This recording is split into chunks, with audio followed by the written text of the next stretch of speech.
of what we saw last time. Is everyone good with Andy in orange? Or do we put Andy in red?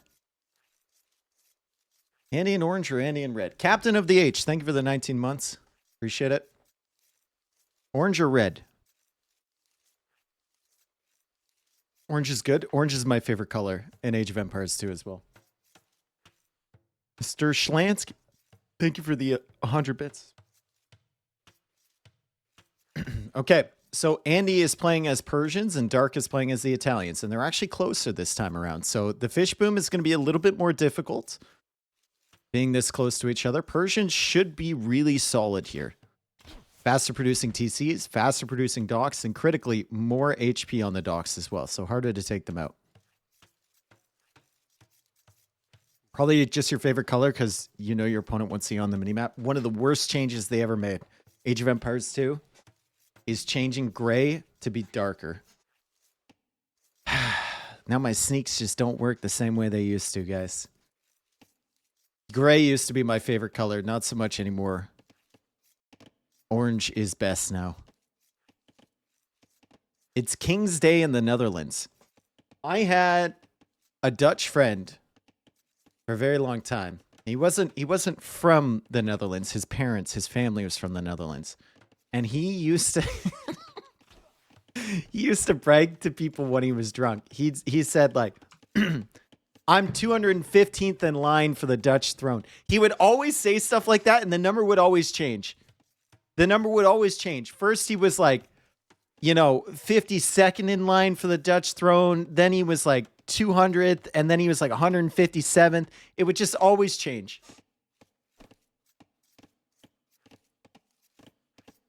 It's like, bro, at that point, how many people would need to die for you to assume the throne? At that point, there's not going to be a Dutch government at all. I feel like they would have abandoned the monarchy. They're not going to some guy in Canada. Those things actually do change IRL, although he's 100% bullshitting, dude.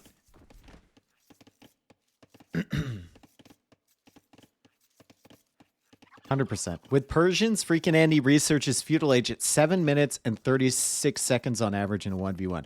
Thank you, Spec Dashboard. Does anyone think Andy is going to go up at 7 minutes and 36 seconds exactly?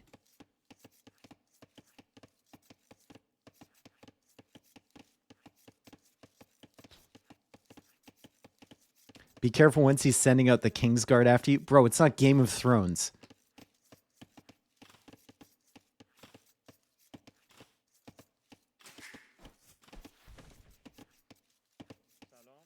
$7:36 seems a little late in this situation.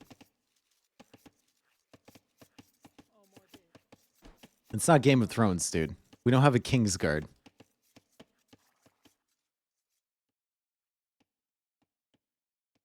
All right. So, dock for both of them. Bloom coming in. At 7:36, I don't know. Feudal Age already on the way.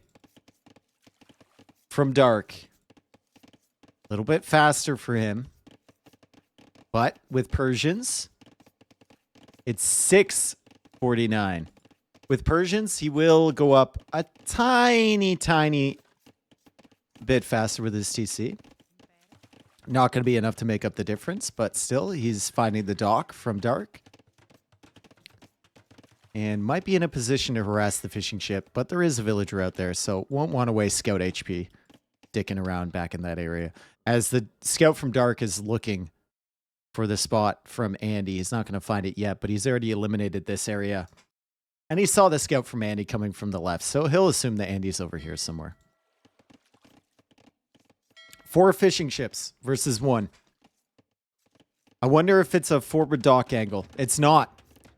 It's land army from Dark. Maybe makes 1 fire galley or something, but the barracks is coming up here. Seems to be scouts because Dark is not going to gold just yet. Feels like it's going to be scouts and some spearmen from him. Maybe 1 fire galley. And there's the stable right there. Meanwhile, for Andy, scouts is the play as well.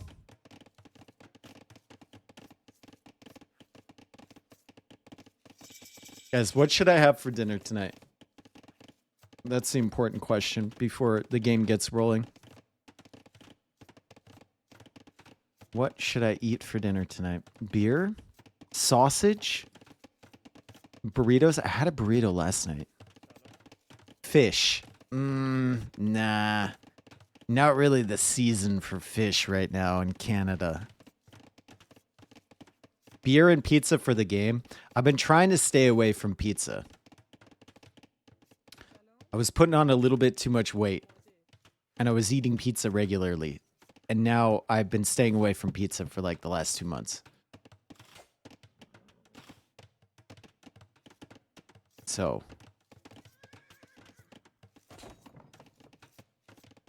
Indian food? Ooh, Indian food is a good call out.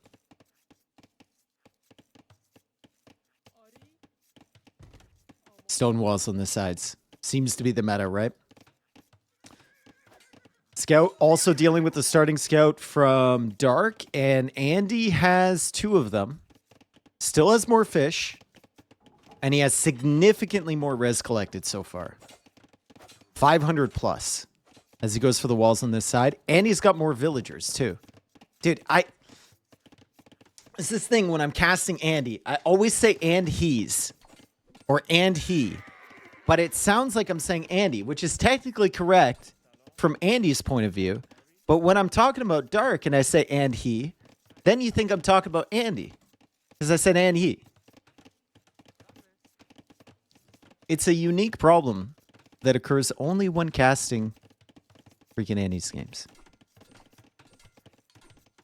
Hopefully we can figure it out together though.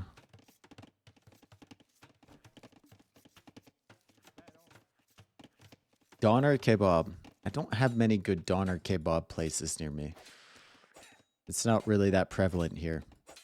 There's a few kebab places, but they don't quite do the doner correctly, the way I like it. JPS Daddy, you are very comfortable here. We've had complaints. What a battle in the center. Spearmen, scouts, and full walls from both. So we should be making our way to the Castle Age relatively soon. I like the way that Andy is, you know, looping around with these docks, trying to find some more efficient fishing spots and just expanding his eco, to be fair. I would also maybe like to see some forward dock action from him at some point, but I mean, stone walls are really tough to get through, right? Mongolian beef is really good. I agree that like a Mongolian grill restaurant is good, but once again, not super prevalent here. I think we've got 2 Mongolian places in the city area that I live, and neither one of them is very good.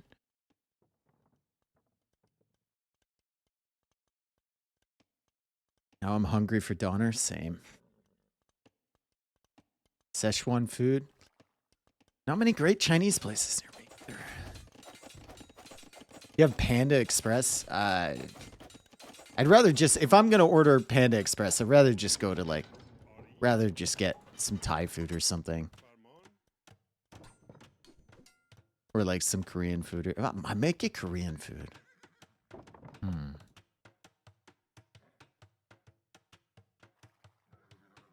Some like beef, some kimchi and stuff. Oh, the fire galley got in. The fishing ships opened the door for the fire galley, and it's in now. And now we're in a position where the fire galley can start clearing up these fish traps, which is probably the target he should go for. Those are more expensive than the ships themselves. And this is a very annoying situation here for Dark, who has already invested 100 wood into these fish traps, as he is taking out that fire galley with the spears. That's minus 100 wood down the drain. When's the last time you went to Mandarin? I have not been to Mandarin for years. I am stunned that Mandarin still exists after COVID. I thought COVID would just kill Mandarin completely, because who wants to go to a buffet anymore? It's like, I feel like the one thing that COVID made me realize is how absolutely disgusting buffets are. Like, Like, you always knew they were kind of gross.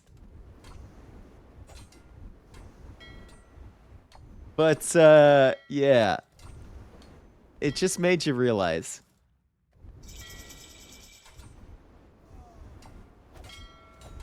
Scouts are over here, working away on the fire galleys. How do you like pho? Or pho? I love it. It's my hangover food right there. And the scouts come in, trying to take out this fire galley, which they do.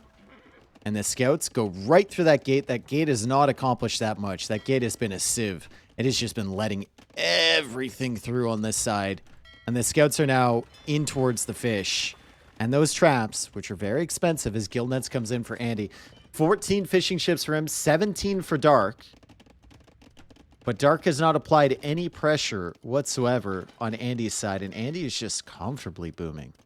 Extremely comfortably booming.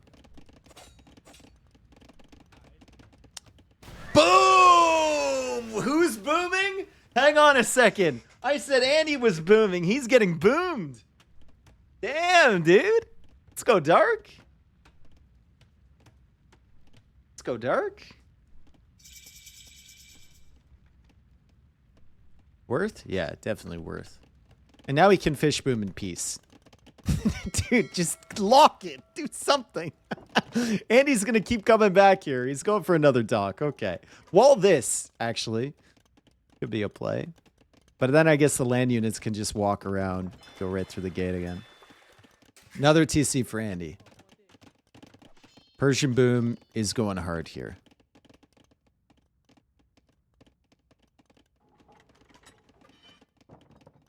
Gajara's is at least a funny matchup versus Italians. I think Persians isn't bueno. I think Persian Eco just gets so far in front here. Italians versus Persians late game, like Italian Genbo and Navy could be a serious problem for Persians. But, I mean, the Persian economy is going to be so far ahead. You could see them. Already 700 resources collected ahead. Villager count still ahead. Keeping up with the fish as well.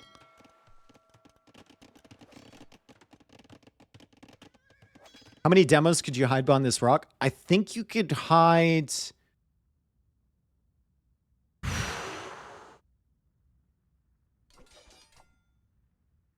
15.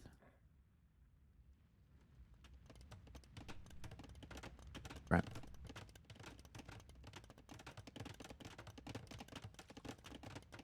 If you patrol them in really tight behind that rock, I think you could potentially hide 15 demo rafts. Demo ships is a different question.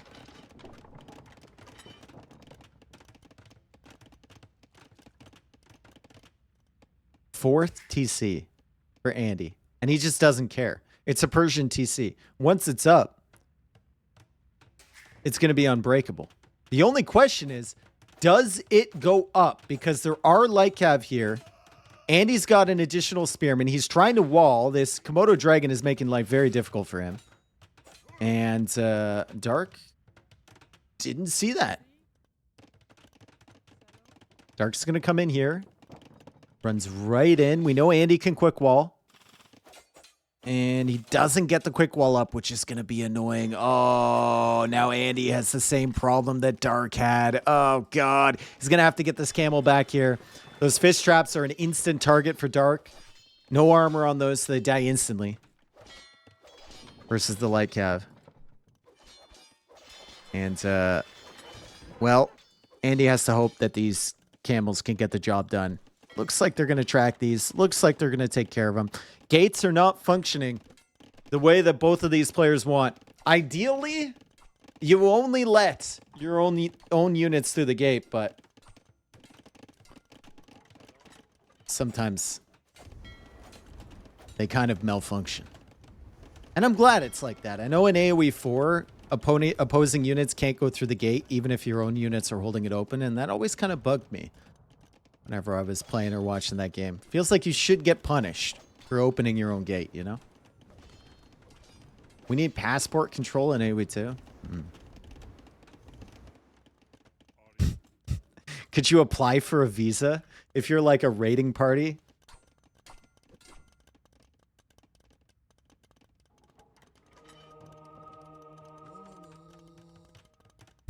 And he's got 81 villagers against 49. I don't know why I'm whispering, but it doesn't seem good.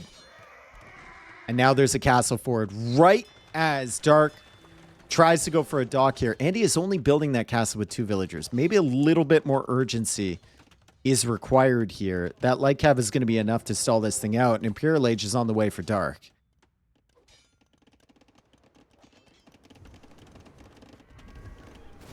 If you make a statement that you won't attack anyone, gates should open. What, are you going to have a press conference before you go in for a raid? I'm going to go in there. I'm a kill vills. I'm going to fuck shit up. No further questions.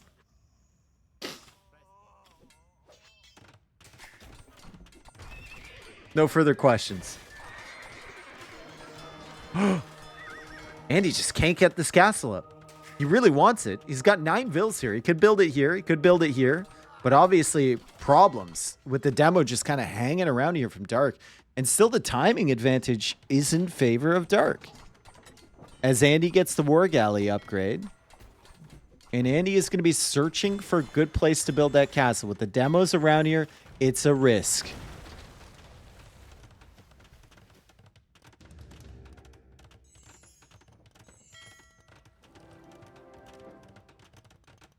That one should be okay. Get Garrison in the TC. It's going to get the castle up. He is going for more Navy. No pressure on the sides, but there is pressure over here. And somehow, Andy has not seen the fish on this side. He's going to see him now. Demo coming out. Fires now coming out from these docks. Dark once again trying to keep his fishing eco safe. Dark has quite a few resources available to him when he hits him. But long term, I don't know if they're going to be there. Because if we look at the fishing eco, he's going to run out of fish over here pretty soon. He's only got 11 fishing ships working on this side. And this fish has been cut off now. And the demos are coming in from Andy. The castle is denied for the time being. Andy's still not on the way to Imperial Age, but his economy is looking so much better. Res collected now 3,000 ahead, and it's only going to get worse as time goes on. Still, that is the first castle for Dark. He can't even take advantage of Imperial Age. He can't. What is he doing with his imp right now? Nothing until that castle goes up. He can't do anything with it. And honestly, I don't know if the castle's going to go up. The demos go down, and it does. Okay, Caster Curse once again. It's up. Andy's also up at the same time. Trebs will be coming out shortly from Dark. However, on this side, they're opening the gate again. They're leading them inside. In terms of water, tech tree, obviously Italian's much better, and Dark will try and mass up a navy to push back this way. He's actually getting shipwright first. He might even try to mass up a navy on the outside, but with these castles, with the docks in the center, with access to fast fire for Persians, and the higher HP TCs, it might be a problem for Andy. Andy trying to save the villagers. He's trying to block the demo. They sacrifice their lives. They make sure the castle has a chance to complete. Good job from Andy to block off that demo as the monk is now trying to convert. That's not going to happen. And another demo comes in from the same angle towards the gold. Big demo there from Dark. Love to see it. It is not the MTC, by the way, if you were wondering. That's the handcart TC.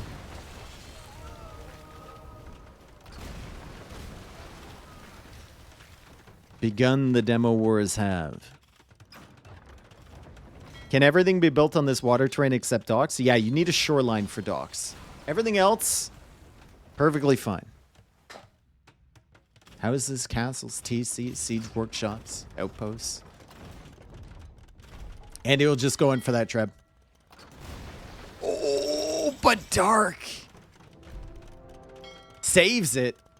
And he might save it again. No, treb goes down. Surprising that Dark only made one treb there, but I guess he's trying to build up his Navy numbers, right? Knights are now in the back. That's annoying as well. 3 weak Knights. And Andy's not going to group up so that you can get easy demo shots. The second straight game we've seen Italian pikemen on Aguadana. And there's the galleon research, the heavy demo research from Andy. Persian galleons, they don't get fletching. They're definitely not the best, but the docks do produce faster, and galleons are... they're still okay. Even without fletching, they're still okay. I suspect Dark scenario for Dark. Yeah. Fish are running out. The crash is about to happen, and as Dark loops around for a dock over here, we have the fires ready and waiting from Andy. And Andy is also working well on this gate. So Andy might be in the back soon. Dark, focusing on the land control, is going for another castle over here as he tries to save this one. The heavy demos are coming in, though. The repair villagers are there, and... only gets one. As Andy goes for another castle, and Andy is even making an elephant. Let's go, dude. I don't care what else is happening. We're following this guy on his journey. Dumbo is going in.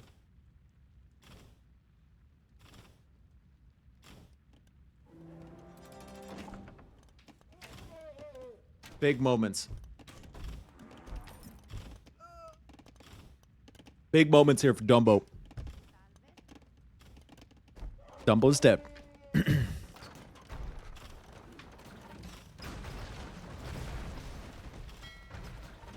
It looks kind of cool. It looks really cool, man.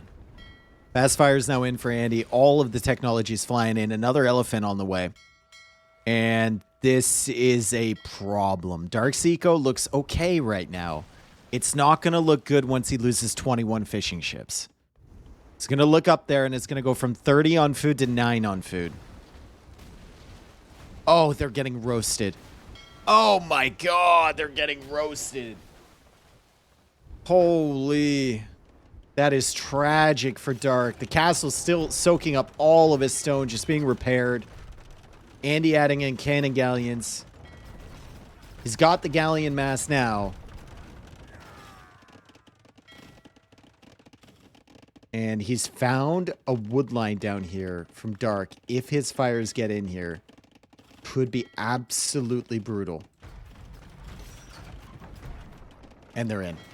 Yikes. And these guys are in over here too. Yikes. Looks at the gate. For once, it's not open. But trust me, these fishing ships are going to come open this gate. Dark realized it calls the GG. Good first game from Andy. Got ahead in eco as we know the Persians would. Just a lack of map control from Dark enabled Andy to get this TC out here early, to go for a bunch of town centers of his own and continue fishing around the top side too. Dark was not very proactive with the water control or with his land control either. He just tried to get up to Imp as fast as he could. He led a lot of units in the back here, which disrupted that plan. And he wasn't able to pressure. Are the grands tomorrow? Yeah, the finals are tomorrow. Finals are tomorrow. Way better eco for Andy. Yeah. Game 2 on the way. As we have a win for the Persians and a loss for the Italians. If you're wondering why you can't see the map, I just have it off the screen here. But that's the first map, the neutral one. And now we go on to their home maps.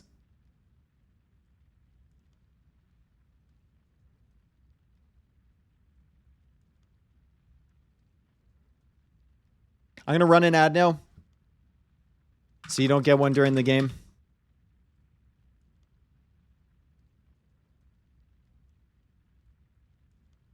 you think Viper and Doubt should have received a special exemption to participate in this tournament considering current state of things? No. Is anyone here? Why is chat so dead? Are you all watching ads?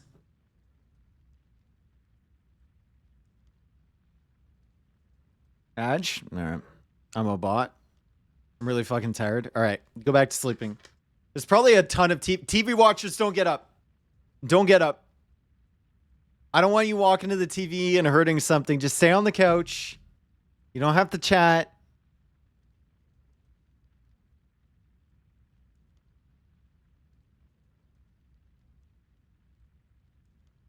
What's up, Sinister? People busy watching ads? True.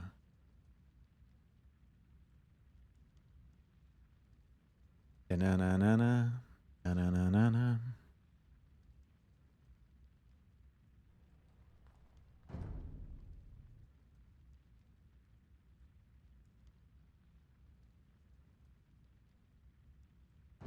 Do you think Gretzky would be better as a pro soccer player or Messi as a pro hockey player? I think Gretzky would be better as a pro soccer player. I think they would both maybe struggle a little bit. I'm not sure Messi has the size required to be a pro hockey player. You can get guys that are a little bit smaller, but there's no one around his size. I think he would just get pushed around too much. You know, a little bit too small, which is unfortunate. But like I said, I don't think either would be particularly fantastic. All right. FreakinAndy playing as Byzantines. Dark playing as the Armenians. And we're on Golden Swamp here. So once again, Andy with a more... well, I won't say eco-focused civilization because Byzantines aren't, but it's more defensive civilization. Higher HP on the docks, and he's going to go for the slow cook. Dark with Armenians might try and go for the galley approach early. Potentially, with the double firing arrows. And then we'll see where he goes from there. What about Jordan hockey versus Gretzky NBA? Oh, Jordan would probably be a better hockey player, yeah. Like, Gretzky was not a phenomenal athlete. He was just way ahead of everyone else in terms of thinking about the game. And strategy and timing. And flow.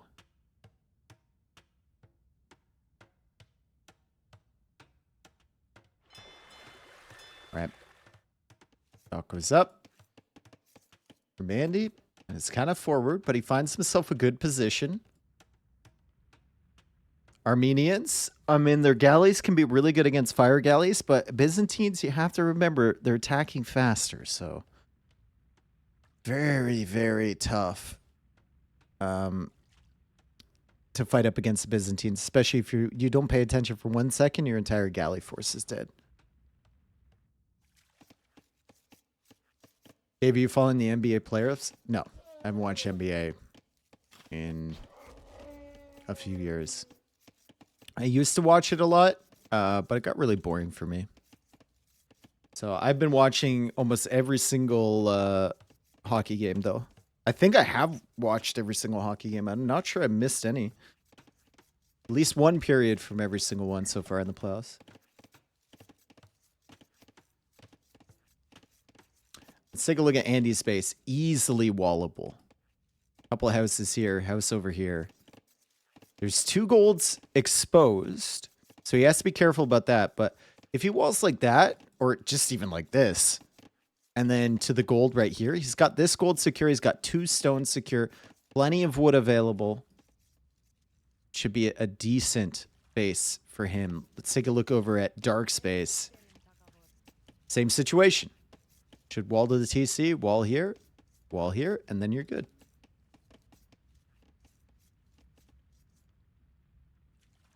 In 1982, Wayne Gretzky demolishes the late Pele, Bjorn Borg, and Sugar Ray Leonard in an indoor 60-meter dash. Did he? Oh.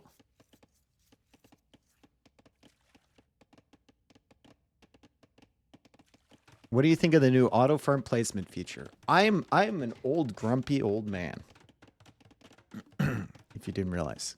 So personally, I don't like it. But personally, I still don't like things like Auto Scout or the Seek Shelter command or the drop off thing or even multi-queue sometimes. I don't like it. In terms of like, do I think it's seriously impactful to the game? Not really. Do I think it'll help people? Sure. Do I think it's a good change as far as the game's concerned? Probably. But personally, I don't like it. The only one I disagree with is multi-queue. Sometimes, I said. Sometimes I don't like multi-queue.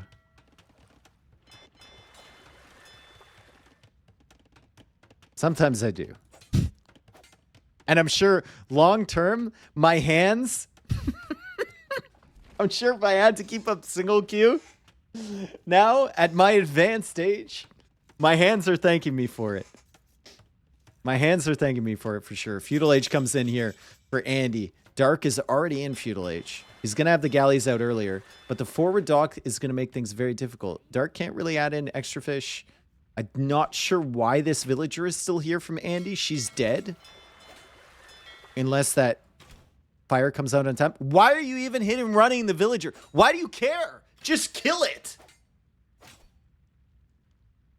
Oh no, she's got a knife. Sorry.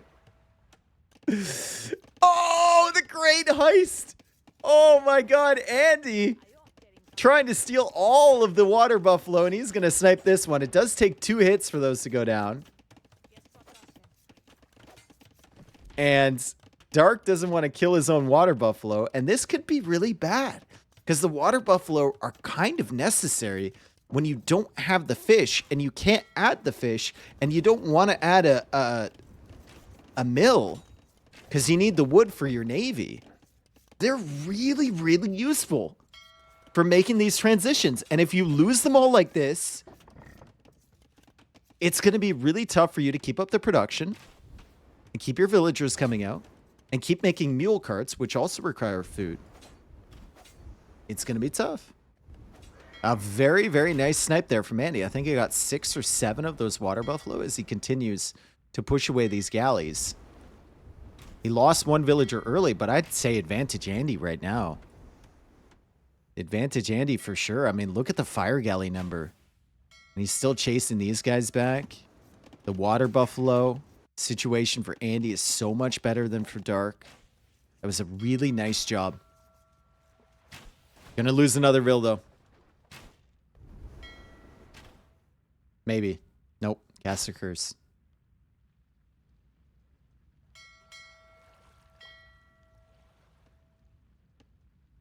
Cast a curse.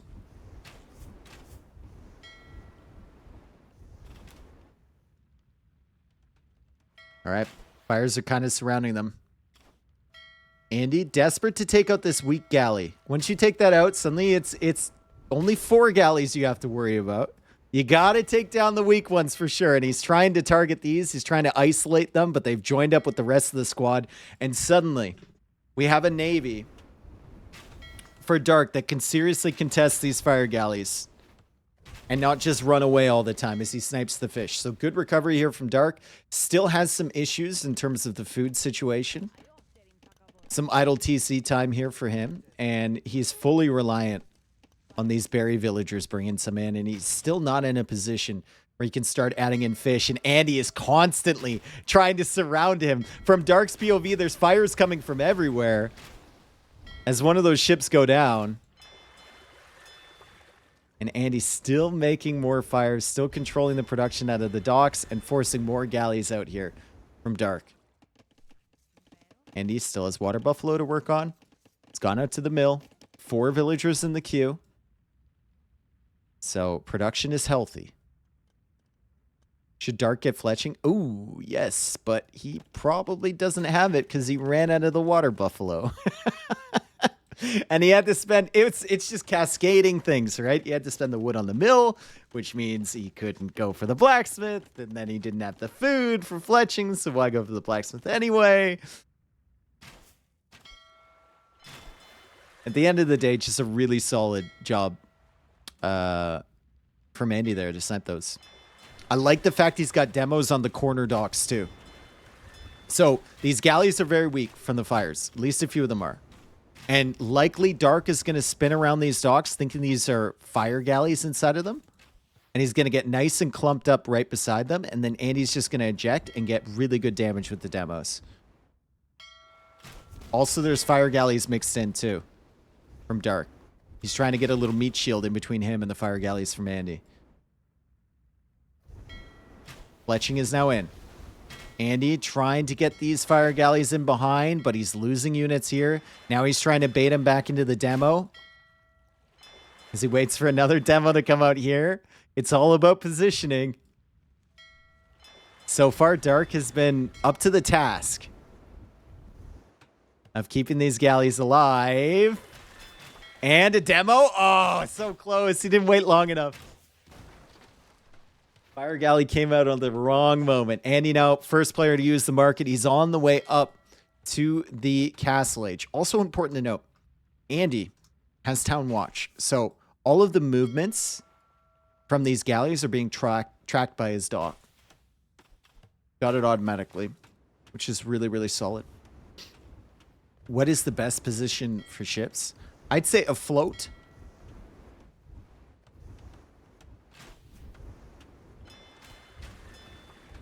It's also a great word, just in general, afloat. Should Dark hunt down the fires now or kill the dock? I think he realizes he can't really hunt these down. Just go for the docks now.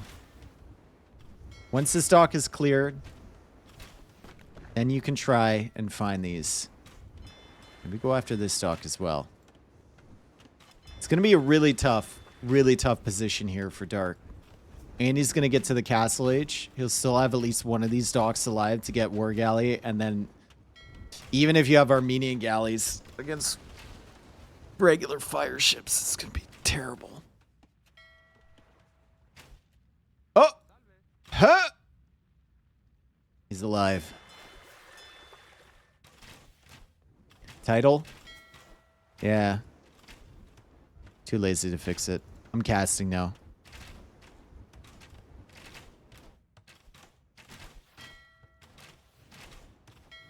See? Ominous updates it. Perfect. Amazing. Nice demo. War Galley coming in. Lots of fires still available for Andy, and they're about to get way stronger. Dark, in the meantime, thinking about Castle Age. Lacking some food, but he's about to click up now. Wow. And he's adding in more fire ships, or fire galleys, which is good. It'll buy him some time. However, you cannot afford to lose the galleys, which is exactly what he's doing. Fire Galley now upgraded to regular fires as the demos try and come in here from Andy. He's looking for value. He's looking for big demos. He finds one. Still only one dock, though, from him. Wasn't able to complete this. The villager is still alive, but Dark is doing a good job just kind of sitting around this foundation, and Andy is stuck with one dock fire production, but he's still able to clear all the galleys on this side. And he's still able to maybe clear these fire galleys from Dark as he loses that villager. Unfortunate for him. Yeah, the galleys are all going to be dead. This happens so often. It feels like on this map. Lieutenant Dan! Thank you for the 10 gifted. Oh my god, he just hit 1,000 subs. 1,000 gifted subs overall. Thank you so much. He gifted 50 before. If you got gifted a sub by Lieutenant Dan today, make sure you thank him. He's very generous. Lieutenant Dan. Thank you so much, dude. I appreciate it. As I was saying, though, Golden Swamp. One player going galleys. Winning the water, I say with quotations. Good cat as well. Thank you for the 10 gifted. Let's go. Thank you so much. Thank you, thank you, thank you. What was I saying? Oh, galleys. Yeah, galleys win the water, and then the other player is faster to Castle Age. Uses the market, gets fires, takes it back. Thank you so much. Both of you. Very generous. Demos coming out here from Dark. Remember, the Byzantine fires are simply better, and that dock will be completed. And finally, Andy will have 2 dock production versus the 3 from Dark. As the War Galley upgrade comes in, the dock is going to die here from Dark. So now it's 2 dock versus 2 dock, but the fire number is getting competitive. Andy has done a really good job behind the scenes here. There's always a villager, it feels like, repairing these fires too. Really, really solid job behind the scenes. Lieutenant Dan gifting 1, so he's at 1,001.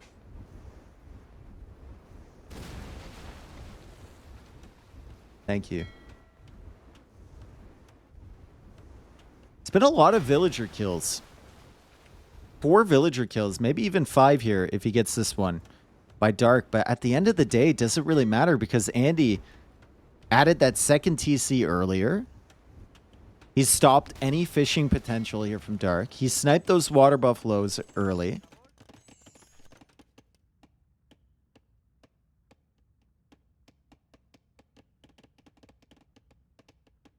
Where are you going?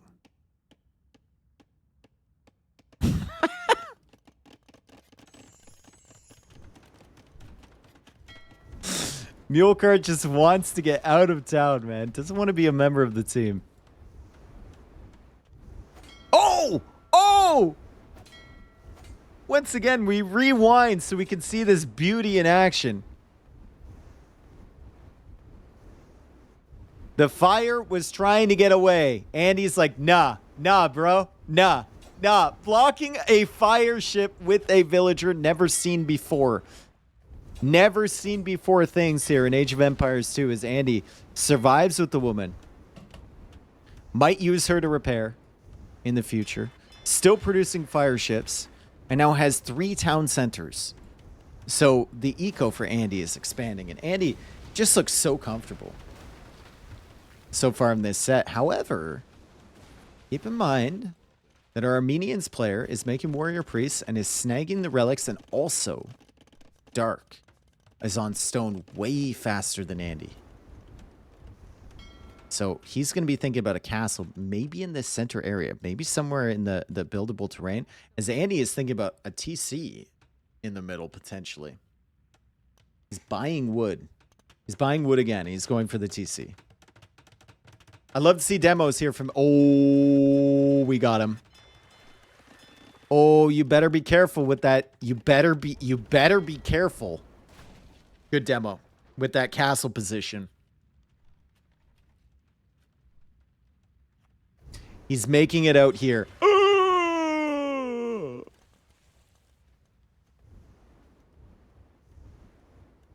And remember, Andy has town patrol.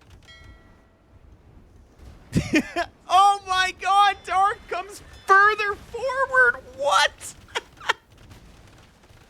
I thought he canceled it because he saw the demo. He saw the demo and he's like, nah, bruh. He saw the demo and he comes further forward. There's another demo coming out. I don't think it's out on time. Dark getting super aggressive here. As this demo tries to weasel its way over towards those villagers. That thing's gonna die. And now it's Andy, who is under fire in the center, and great gates if he can finish it from Dark. Andy is now buying food. He's thinking about Imperial Age. Does he have the buildings he needs? He's still missing one. I don't think he realizes that yet. He's missing a building. You're missing a building? There we go. He's going for the university. It's still only 200 stone in the bank for him. 82 villagers, however, versus 65 as Dark now considers going up to him. Damn, dude. Imagine that demo from Andy went in this direction. We'll never know. We'll never know. One thing I would love to see from Andy is a singular fire galley a single, or sorry, fire, not fire galley. A singular fire popping up from here and sitting underneath this castle. I think that would be a real pain for Dark to deal with.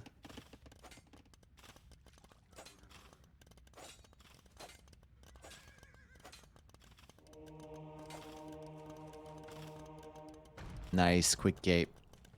Tries to convert the scout. He's got the fire dealing with that now. Another TC from Dark, and outposts all over the place from Andy. I don't want to alarm anyone. I'm going to switch to Andy's line of sight. And, well, it's going to be like a GPS, Garmin, satellite, MapQuest, Google Maps, Apple Maps situation. Here, he can see absolutely everything. Absolutely everything. To the edge of the map on both sides. There's going to be no secrets here. No secrets at all. My man has outposts everywhere. He's got town patrol. He can see that demo coming in, and he goes for the stone wall, and he saves the villagers. It's time to cut the reed, Andy. You need to cut that reed. We need more space here. Cut the reed. He refuses.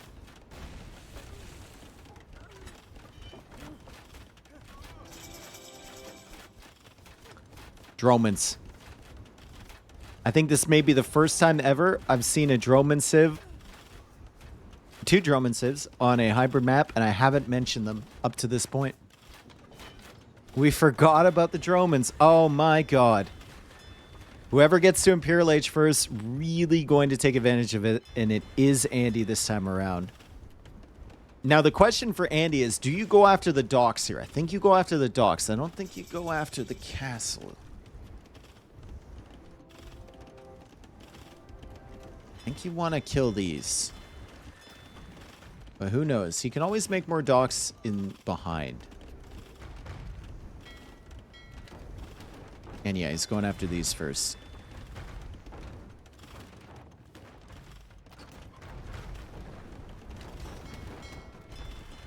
And that's why you go after the docks, so you can deny something like heavy demo ship.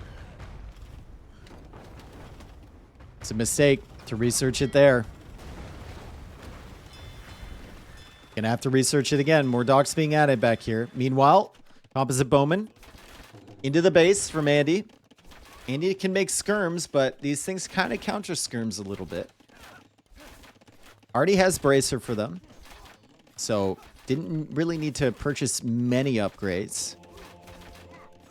And this is gonna be annoying for Andy for sure. Now that the docks are down, Dromans kind of shift on over to that castle, and that castle's gonna fall. Maybe.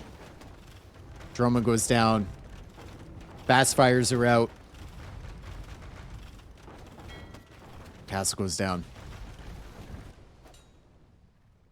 That's an annoying scout. That's the scout from before, too. This thing has been absolutely cooking. Oh my god. This thing has 10 kills. 10 villager kills. Where has this been? Oh. 5 relics is pretty pog for Dark. Ah, that is true. That is true. He did sneak in the relics with the warrior priests, but he's losing steam here on the center. Dromans are working away. Composite bowman now no longer a threat in the back of Andy's eco, and Andy will mix in some skirms. And Andy has control of this middle area. So the relics are nice, but in terms of long-term gold supply, Andy still has the advantage. So many Dromans. We need to kill these demos, though. That's a problem. Bye-bye. We survived on 2 HP. Oh my god.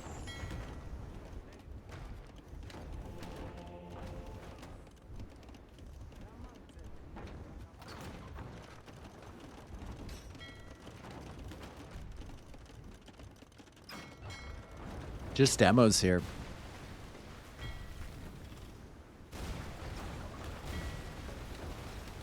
Just demos from Dark.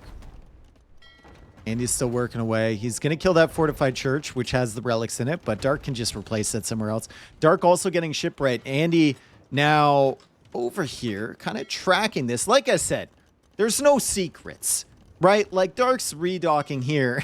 It might as well be Andy's point of view. Andy has more vision on what Dark's doing than Dark has.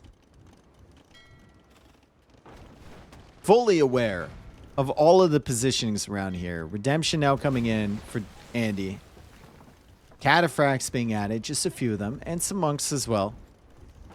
I think galleons, like, if you mix in galleons with these dromons, you should be good, right? The demos are no longer a threat. No, it doesn't feel fantastic to go galleons rather than fast fires with Byzantines, but hey. Nice use of the cataphracts with no upgrades. Beautiful. And he can see this, so he knows where to go next. Dark. In the dark.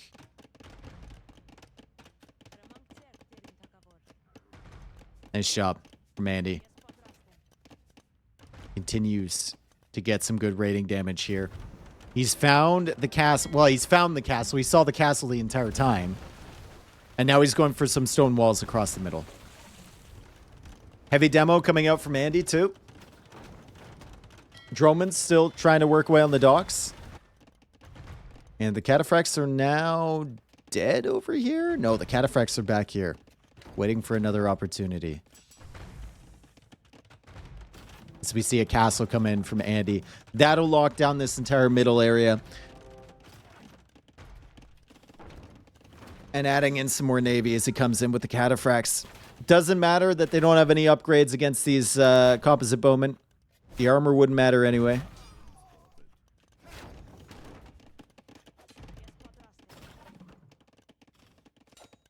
What are you doing over here, Andy? Why are we trying to lame wood lines at this point? It's a little late for that, isn't it? SGG boys, it feels like such a good setup, right? Like Dark does have 5 relics, and that 2,000 gold generated has been keeping him in this for sure. But he can't really access the stones over here. He's running out of gold right there. And everything that he does on the sides, all of the expansion, is spotted immediately from Andy.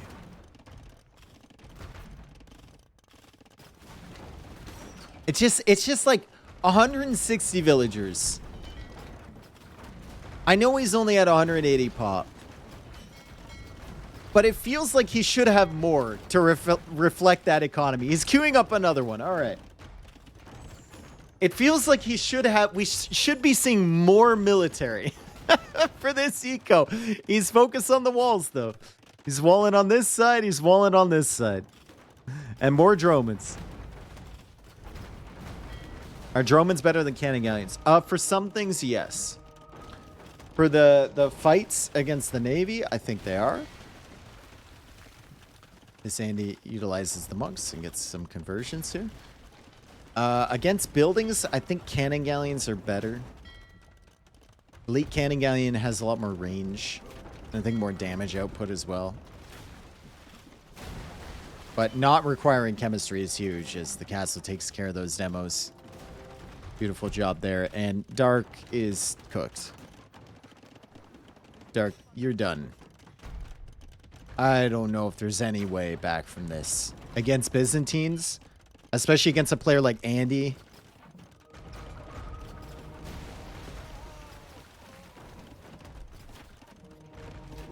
Do they friendly fire like mangonels? I think they do. His cannon galleons do no...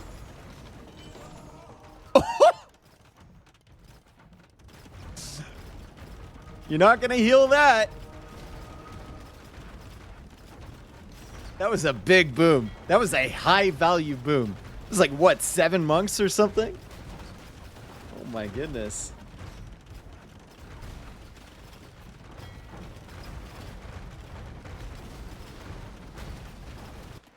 Greek fire on the way. Hoardings could be very useful too. Probably a tech that Andy needs to invest in. But Andy's just making dromans. At this point, he doesn't care. He's just making dromans. Got 10 of them. He's coming in. He's kind of being a little bit wasteful with them, to be honest. But hey, he can afford it, right? Now fire's coming out in front of those as he tries to convert all of the ships. The demo's coming in. He's definitely being way too wasteful with these things. At this point, it kind of feels like he's trolling a little bit. 69 on gold. Nice.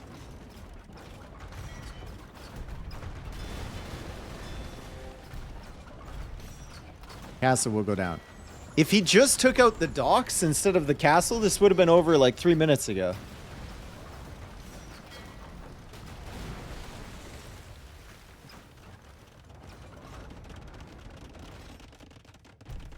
But the docks are going down regardless.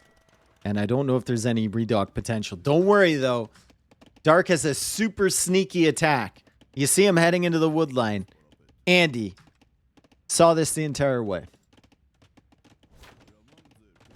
And honestly, shouldn't even care if he loses these vills because he's got 164 villagers. It's a game I would love to know the res destroyed stat. We have res destroyed. I guess I don't have it.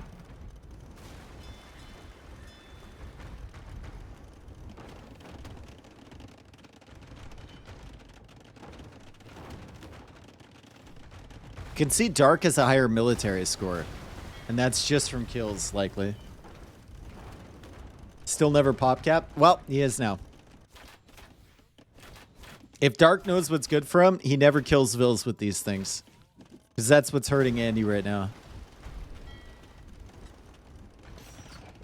Dark, what are we doing? How are we fighting Byzantines with Armenians? When they have all the gold control. How are we doing this? Oh, we're redocking again. Okay.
All right, it's over.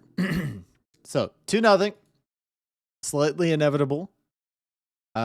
Honestly, I think the turning point in that game was Andy sniping the water buffalo. No cap on a stack. For real, for real. Not gonna lie. I think sniping the water buffalo was huge. On God.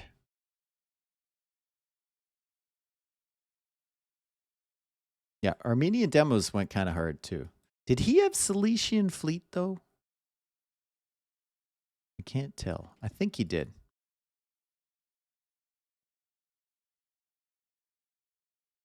Post imp lost due to Buffalo. Yep. But he was so far behind on the positioning for everything. Fuck you all. You're like Bigger! And thank you for the 20 months. It's my dude. Welcome back. Okay.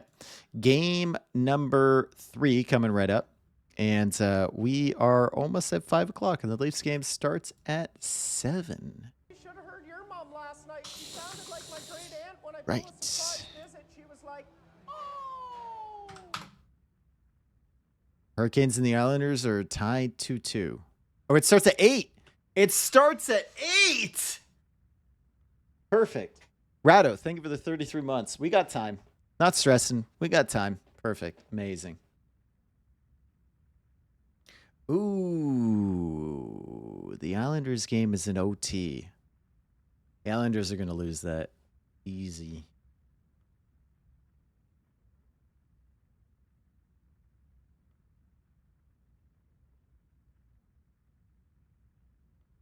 You got tickets, Dave? No.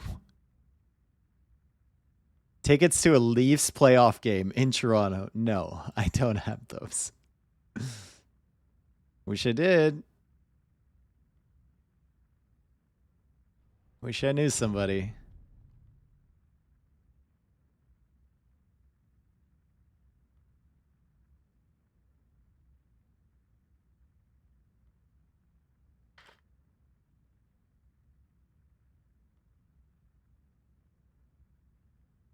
It was expensive? Yeah.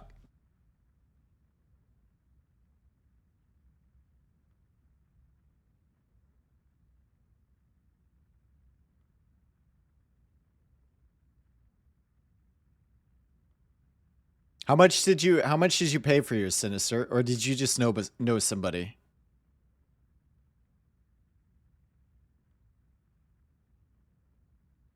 You need to know a guy, yeah, basically. Like they always show that there's tickets available, but whenever you go through the rigmarole of trying to purchase them, it turns out they're not available. $3K for nosebleeds? I don't think it's $3K. It wouldn't surprise me if it was like $1,000 for a ticket. It'll list it as lower than that, but it feels like you can never find them. You usually have to buy them off like a season ticket holder.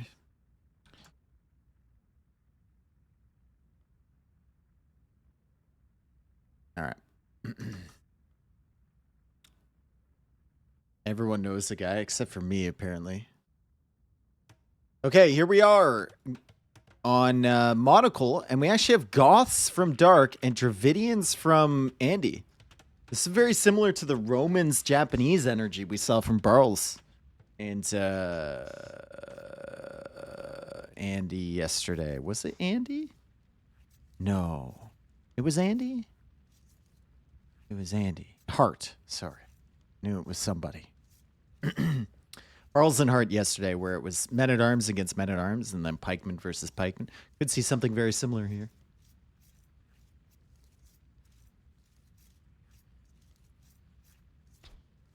Does an NHL arena even have nosebleeds? Thought they were smaller. It does. Yeah. Also, like NHL arena, you kind of have to be a little bit closer because you want to be able to see the puck, which is quite small.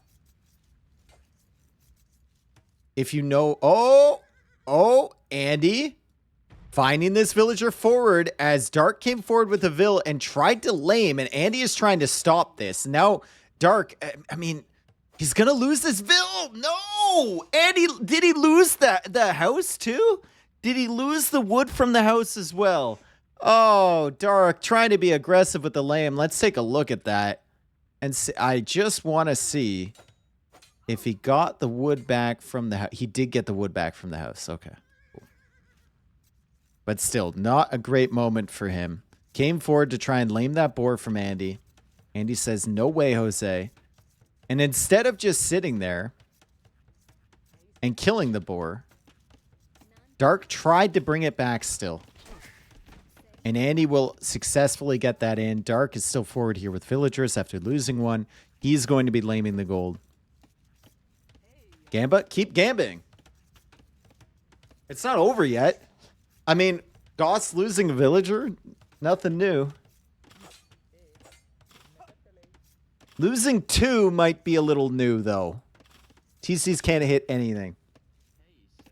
Newsflash. However, scouts can hit something, and Dark might be down 2 vills. Oh no, brother. Oh my god, dude. Oh my god. This is so rough for Dark. The chances here, it's getting dark. If you're unfamiliar with this monocle map, by the way, there is a lot of shorefish on the outside, and that is your primary food method, is the shorefish. And it's all about army numbers in feudal age. Can you scale to a point where you're just snowballing over your opponent's army and you're kicking them off this area, and then you have food income and they don't? That's the question you want to ask. As Andy finds some uphill hits and some downhill hits against the scout from Dark, but Dark should win that fight. At the same time... Something about that. I'm sorry. I have to keep reminding. Something about that is very humorous to me, that whole interaction.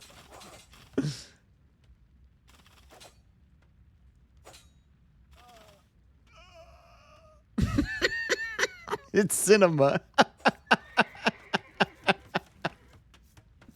Andy didn't have loom. I thought he had loom. That's why he was taking the fight. I thought he had loom. 3-1 eco KD in favor of Andy. Less idle TC time as well. And Dark is still just taking the hunt, and this has been an unmitigated disaster. As Andy already has the mill up, and Andy's going to have a significantly better food eco. However, Dark walled in his woodline. So...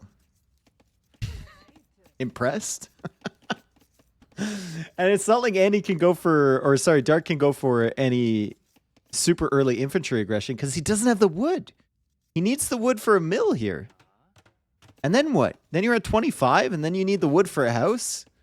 Like, you can't even afford a barracks even if you wanted to go for, oh, send another one by all means. By all means, Dark, send another one forward.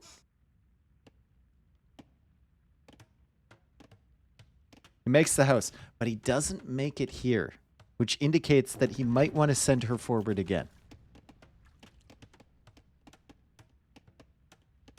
Dark also has a convincing army lead. True. Infinitely more army.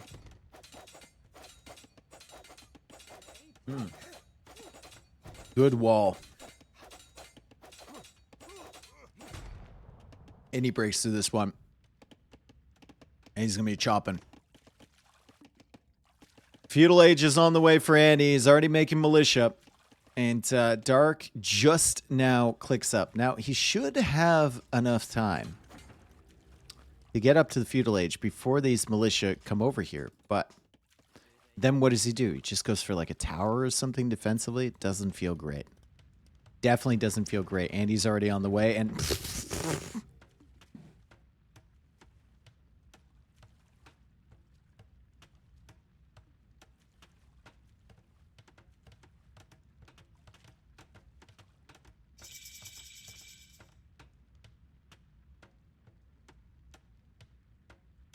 hang on a second.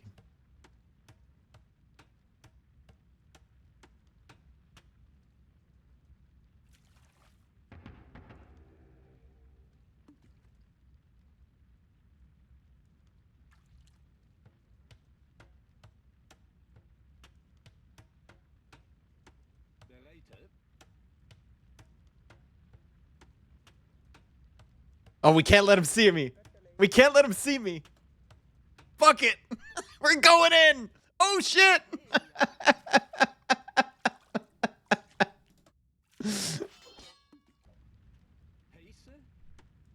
How did he know?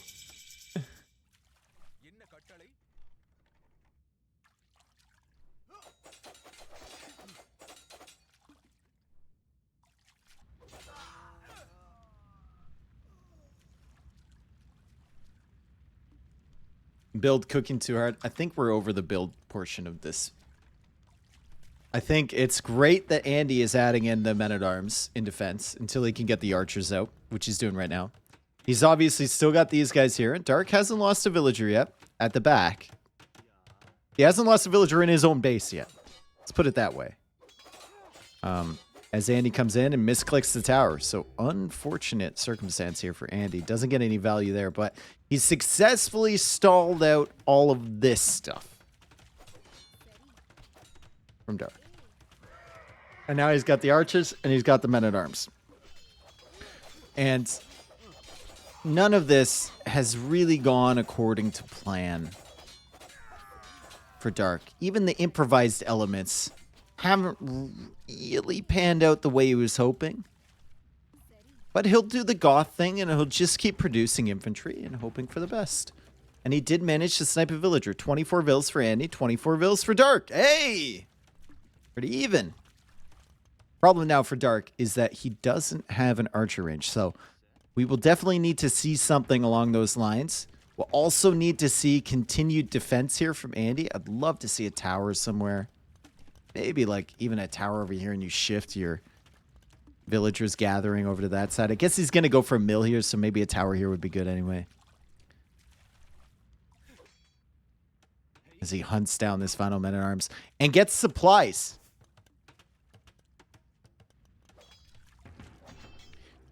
What's cheaper? The goth infantry or the supplies? I think supplies infantry. I heard Dave defeated Andy yesterday. Yes. Yes, I did.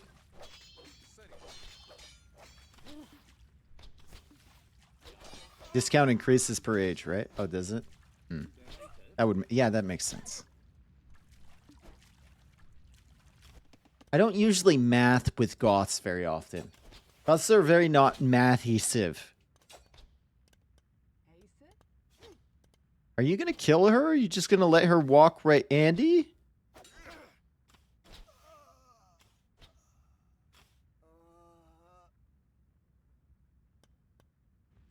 He's busy.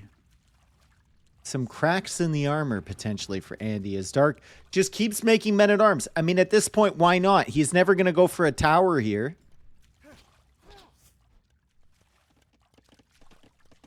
And he's still taking advantage of all this stuff. Andy, it just feels like he's kind of falling apart against this early random pressure to some extent. I mean, he's still significantly ahead. But he could be way more ahead than he actually is right now. As he goes for the quick wall, clears up the archer, and now the archers can just go through the middle.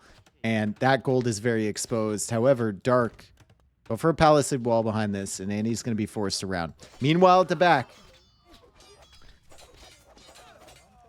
still losing stuff, but he manages to kill the men-at-arms from Dark. And Dark still without much in terms of defense. He is making skirmishers now, though. And he does have one tower only. Still no second tower here. Game is paused. Just wall the barracks. Ah, nah. That's...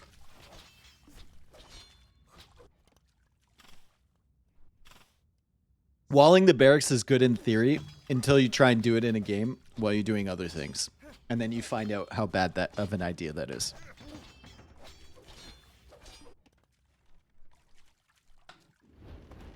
Takes experience to tell you that walling the barracks is really not good. Uh-oh. Uh-oh. Archers are here. 11 villagers available. And Dark sees this. And finally, Andy will get some Vill snipes over on the fish. He's been trying this whole time. He's been trying. He's weakening them now. I spoke too soon. Never mind. One villager down. Perfect. Amazing. There's weak vills over here, too.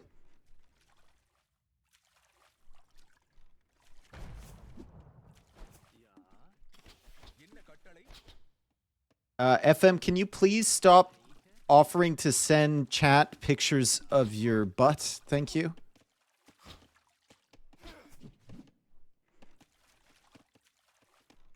I felt like that didn't need to be said, but apparently it does. No. All right.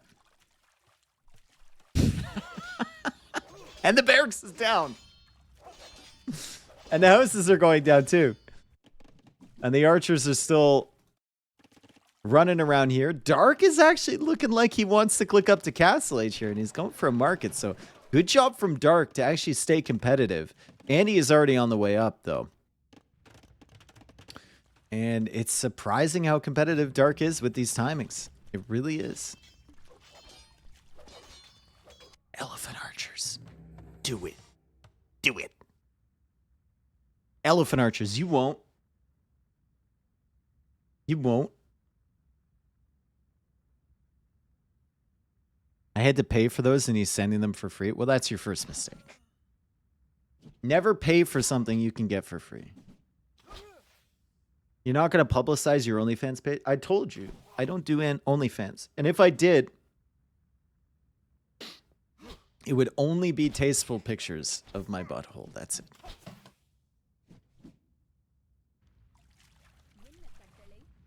Tasteful.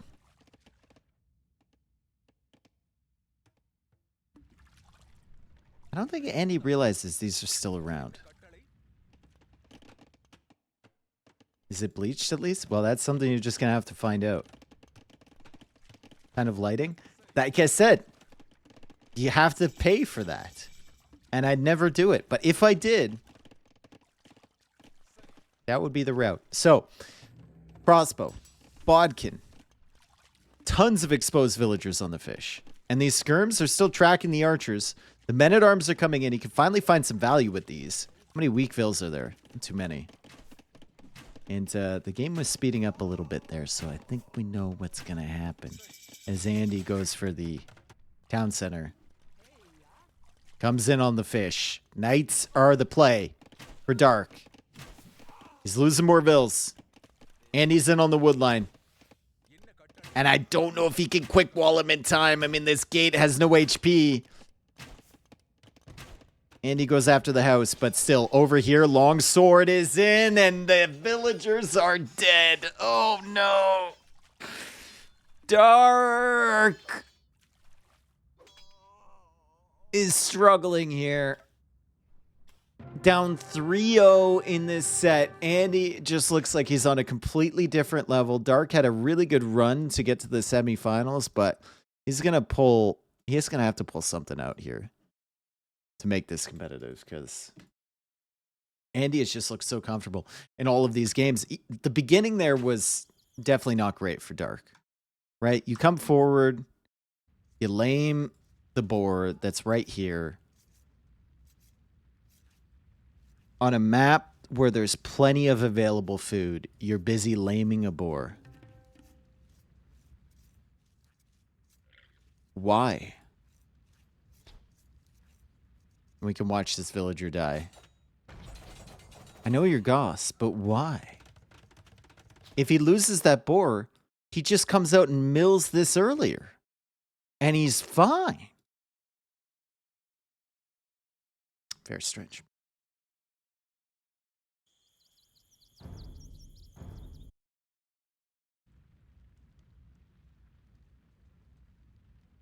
Very, very strange.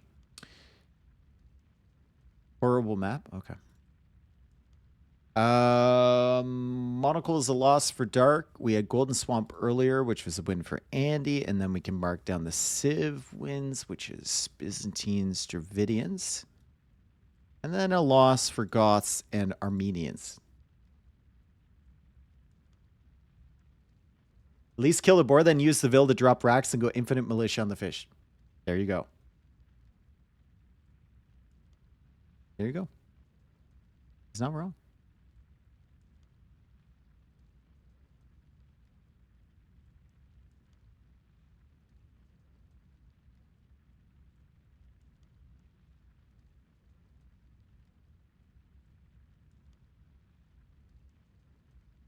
70 seconds on the spec countdown.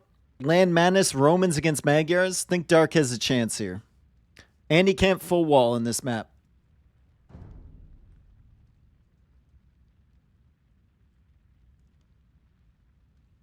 NBL was not the first person to lay Mabor, no.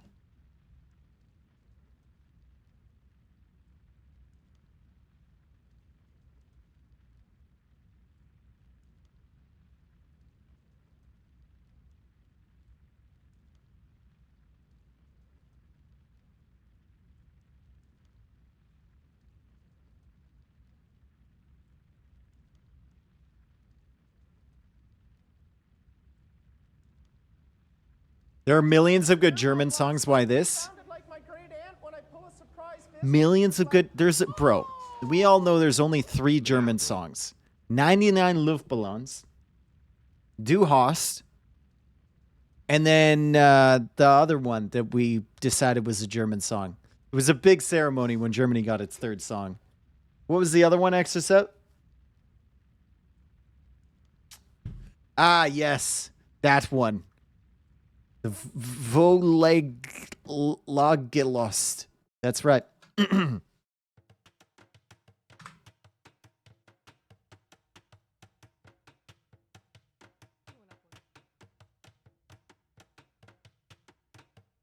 Rhythm of the Night is German? No, dude, we've determined. We've determined what's German. It was a big moment when Germany got its 3rd song, guys. I can't believe you don't remember that. It was huge. We had a ceremony and everything.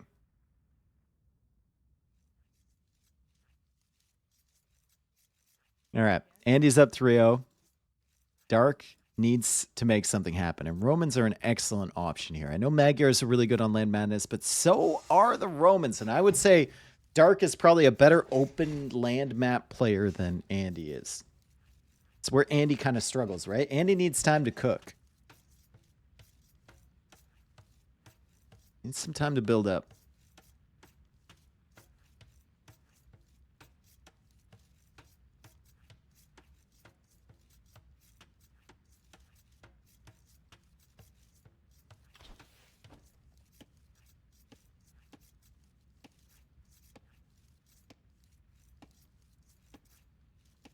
What do you guys favor? Romans or Magyars? I like the eco bonus for Romans. I like the fact that you can get the double armor for the spears, especially if you're, trying to defend yourself against Magyar scouts. I think that's really nice. Makes the fight very difficult for them to take. But the Magyar scouts being cheaper, having forging instantly can get you a power spike that's pretty dangerous. Also, Magyars should be better late game. I mean, there's not many civs that have a better composition than Magyars late game. You should add a new channel point, Redeem, where someone can submit a German song for you to listen to. Dude, there's only 3 options. Reese, thank you for the raid. Hope you had a good stream. Wait, you were streaming? I saw you in Harrow's chat earlier. And I'm actually, no, that was probably like 5 hours ago. Never mind. Why would I ever redeem for only 3 songs, dude? What's the point of that? It's just be taking up space. Short few games before volley. Ah. Volleyball. Let's see. Gangnam Style is 11 years old now. You're lying. You're lying. It can't be. You're lying.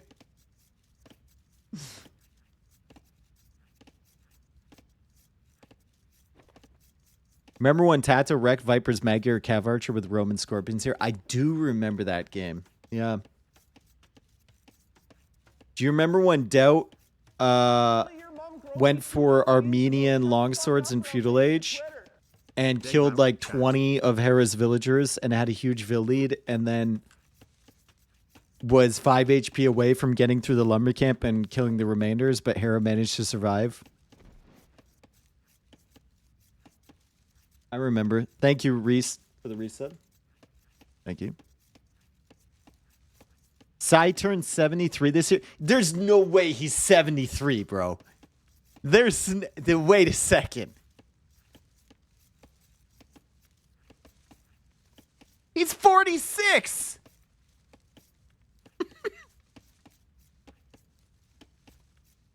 You got me.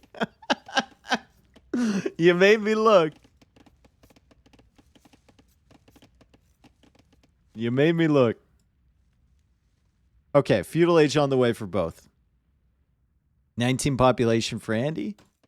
Did he go up without loom? He did. Okay. 19 pop for Andy, no loom. 18 pop with loom for Dark. And Andy doesn't have loom cute. Brother. No.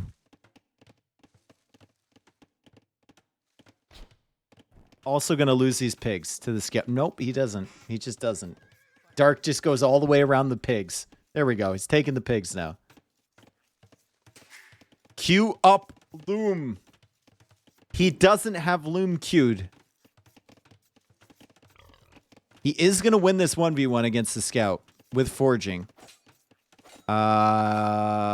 But Dark might be a little bit faster to feudal age, so might get an additional hit. No, Andy should win this. Dark got that first hit. Hang on a second. Yeah, the forging kicks in. Oh, shit. Sorry. Sorry, guys. I forgot that I was still on the close-up thing. My bad. My bad. My bad. Just testing if you were here. I was just seeing if you were here. Hang on a second. Finally, some people talk. Where have you been the whole day, huh? Chat's been dead. Literally dead. Apocalypse TV watcher zone.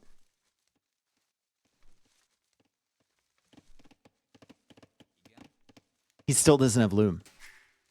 There we go. Wow. And getting greedy with it. Oh my god. And he opened with a stable. No surprises there. We have an archer range opening from Dark. I don't like this. I don't like this. Dark is pushing in a deer with his spearman.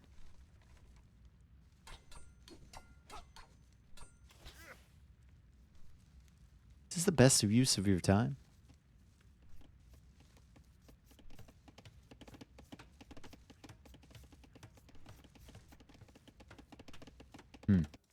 Range there from Andy. It's only a matter of time. Lieutenant Dan! Another 10 gift. That's 70 plus gifted on the day. One for every one of Cy's years, according to chat. Thank you so much, dude. Holy. Thank you, thank you, thank you. Very generous. Once again.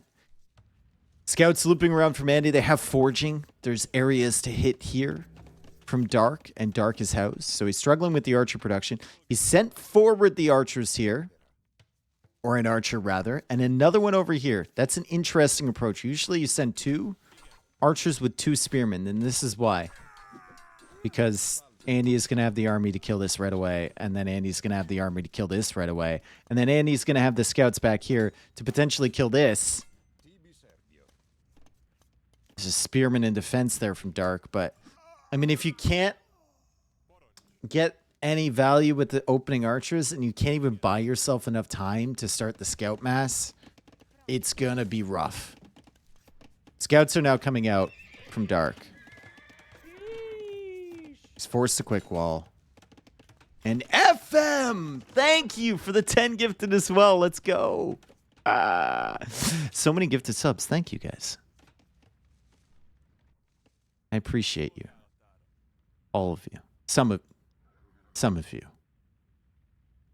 A good percentage of you. Especially Lieutenant Dan FM and Good Cat. Is fast castling a good option on this map? No. Unless you're against someone very bad. Unless you're against someone very bad, fast castling is not a good option on this map. You will die. That's right. You will die extremely hard. You might get to Castle Age, but you're not going to get there with many villagers left or many resources in the bag. What about fimping? I mean, I'm a big fimper. You know I love to fimp. But this is just not the situation where a fimp would be optimal. Scouts are better here for Andy because he has forging. Actually, a lot of times when players are fighting up against Magyars, they'll get forging themselves earlier just to have a better sense about the fights, right? If you have forging, you know your opponent has forging as Magyars, you go in with equal numbers, you're probably going to trade evenly. It's a weird dynamic that happens only when people are playing up against Magyars. It's really weird. What about slow Imperial Age? Bro, I do that every game. More archers being added in from Dark. He's still trying to come across. Andy going for some more houses because he is house now, and he's playing Scout Skirm. And his scouts are going forward. There's not enough scouts here, it feels like, for Dark to seriously push in. Andy will keep the scout production up. 2 of these are weak. And he's going to have to deal with this stuff in the back. And oh boy. Oh boy. And he finds himself some value. Meanwhile, Dark comes in here. He takes out a scout, but the skirms are still there. And the scouts are fairly weak from Dark.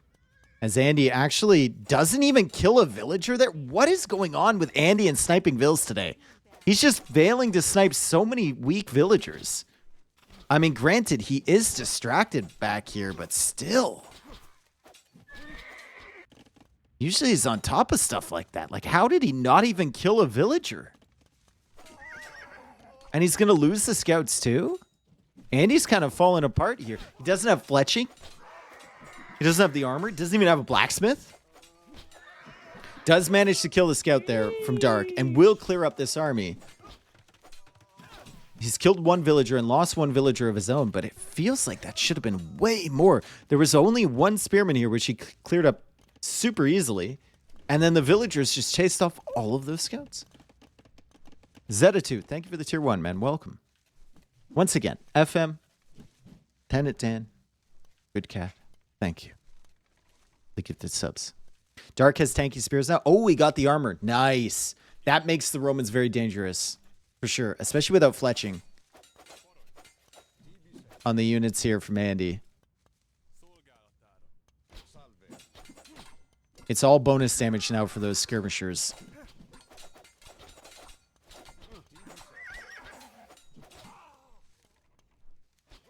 And Andy is struggling, man. Dark is going to take this one, I think. Dark is just keeps on sending units forward. He's killing the villagers now from Andy. And with the spearman armor, if he keeps up the production, of archers, like just keep queuing units and you should overwhelm him. If Dark tries to go up to Castle Age, I think that's a throw. I think you just need to keep sending units. And that's what he's doing. He's sending more scouts. He's sending more archers. And he's killing more vills. More skirmishers. And he has lost 4 villagers now. Buying some more food so he can queue up some more scouts, but still only 1 stable. Dark should go triple bear. I think that might work. I think it honestly might work. Even double barracks, spearman production with some scouts. The scouts deal with the skirmishers. The spearmen deal with everything else. And the skirms aren't even doing that much damage to the spears.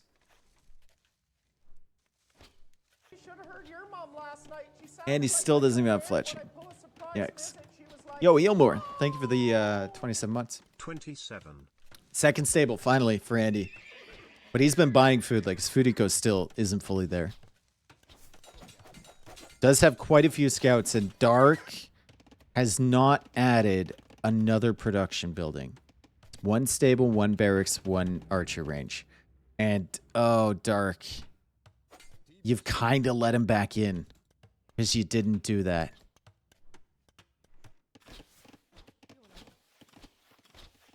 Still has the archer pressure at the back here. And he will deal with that at some point. Needs to abandon the gold once again. Which he's going to do shortly.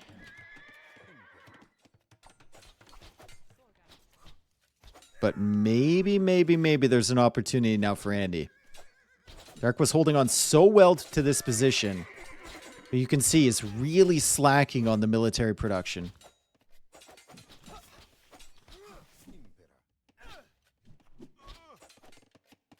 Okay. He's at the back here with archers. Looks good.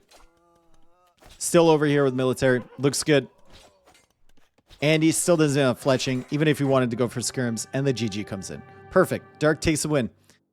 Suspected he would on an open land map like this. It's not Andy's forte. Once again, we have to ask, like, what happened over here on the berries? What even happened here? I looked away. I just assumed there was going to be a lot of kills.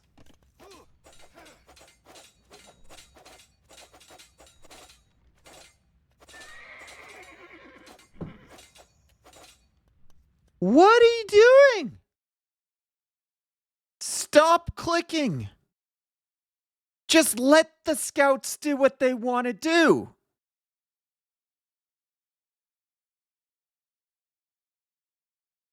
Astonishing micro. For real though, Heart.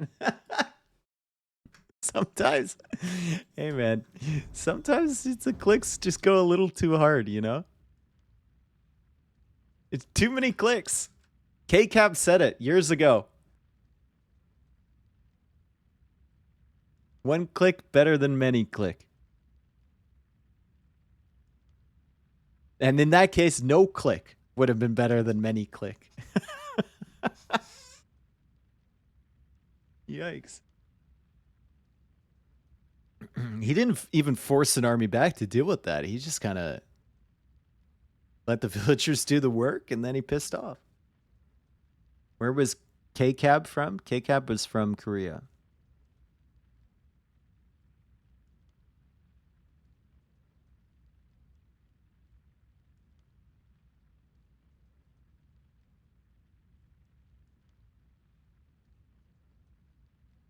Up.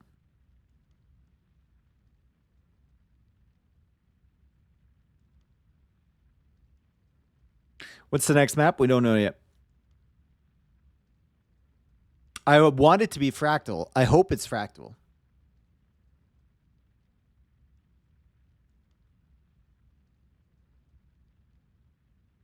I mean, expecting Dark to beat Andy on Fractal and Andy's other home map, the French one. I don't know about that, but I could see Dark easily winning Arabia. This is what we need for Austrians. Does Austria exist, though? Also, I don't... Rock Me Amadeus. I feel like I've listened to this before.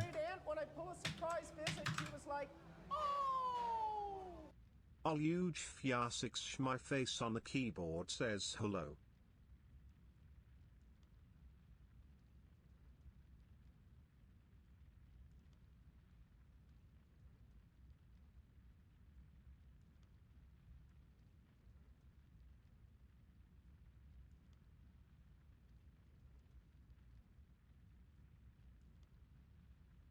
Megadide! 62 months.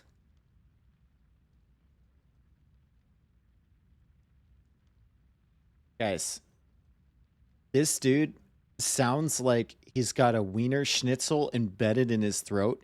Listen to him. Sounds like he's got a sausage embedded in his throat and he's trying to speak around it. Listen.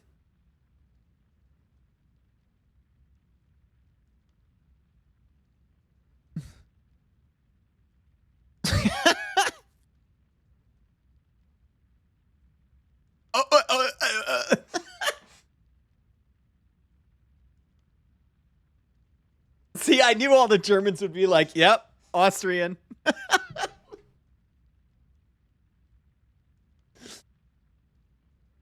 That's how Austrians sound.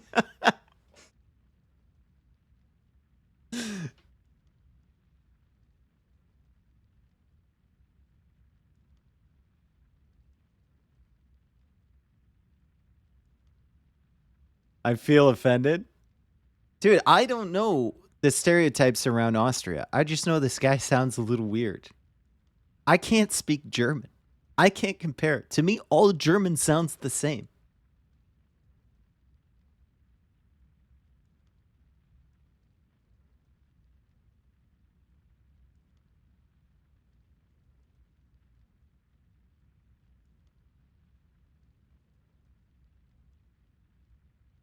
Remember Swiss German? Swiss German sounds fine to me. It sounds German.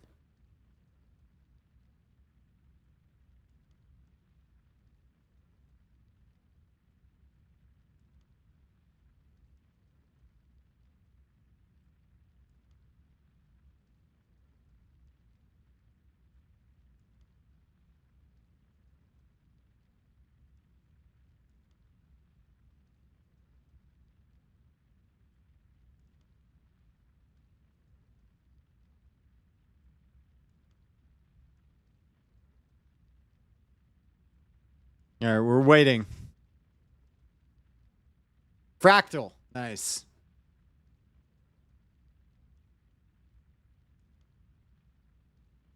I don't particularly like that song. I don't hate it.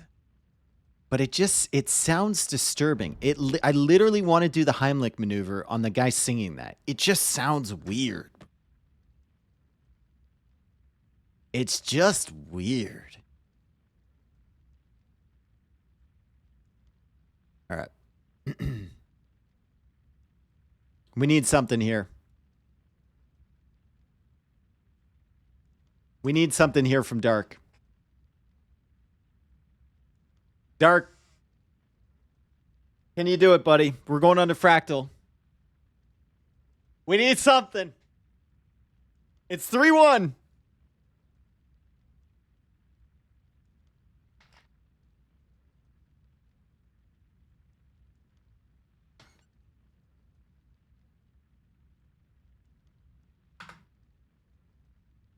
Hurricanes Islanders still tied at 2.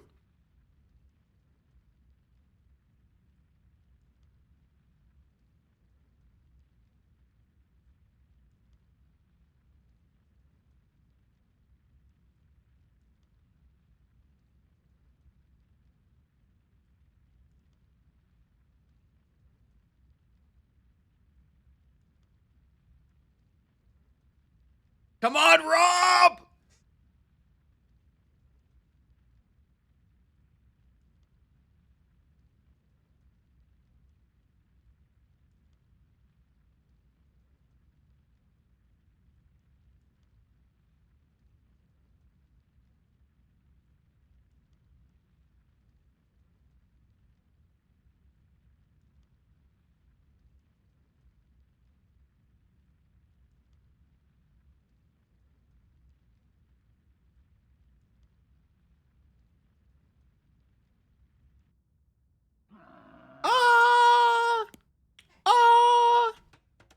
That'll go hard. That'll go hard in the VOD. That'll go hard in the VOD, bro. All right, Fractal. We haven't seen this in a while, but we're seeing it now. And we've got Andy playing as Orange, and he's very tough to see against the terrain here. He's playing as Lithuanians. Dark playing as Incas. On Fractal, you can chop through the reeds, which they're going to do. 3 levels of reeds. 1, 2, 3. And there's fish over here, but you have to chop through to gain access. It's like you have to chop through to gain access to this stuff back here. Although if you chop through on the shoreline, you can walk a villager around, but people usually don't do that. Meanwhile, in the center, it's like Socotra. Very close. A lot of resources forward. Some extra golden stone over here. But usually, it's either who can get to Castle Age fastest and get into like a castle drop or a monk situation or whatever, or who can lame more in their early stages. And Andy has already come forward. Andy will already be going for palisade walls here to shut down the lumber camp from Mr. Dark. This map looks like an utter. That's not the worst thing that this map has been called.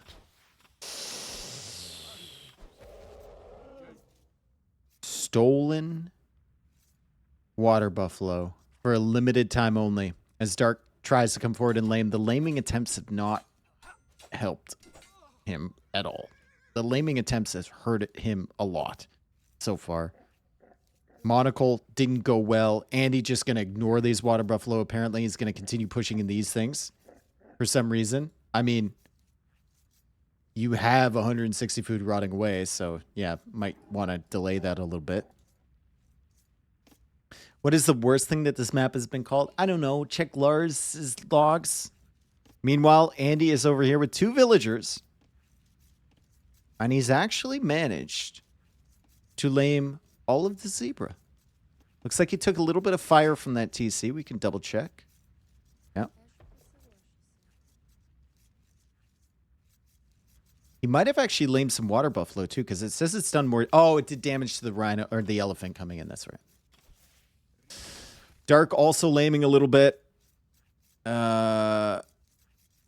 Andy has a zebra under here, another zebra here, and this one's not too far away. So not the worst thing in the world, for sure. As Andy is almost through that final read. Dark kind of getting a little bit distracted. Looks like Andy shift queued.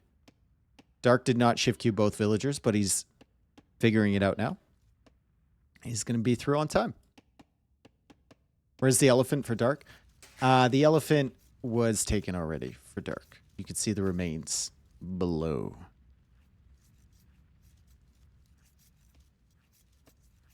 Can you dock block? You can dock block. Yeah, that's pretty common. Pretty common strategy. To dock block and then fish boom behind.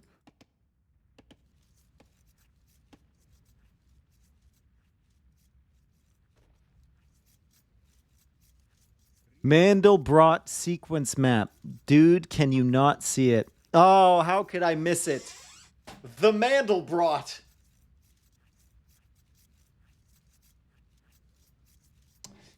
The Mandelbrot. How could I be such an idiot? The Mandelbrot sequence.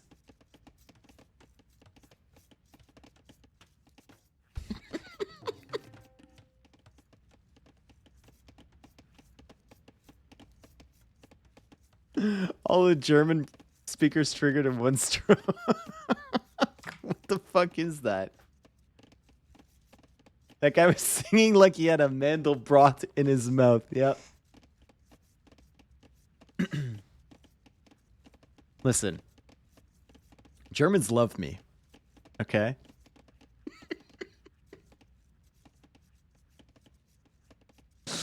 Never triggered by me ever.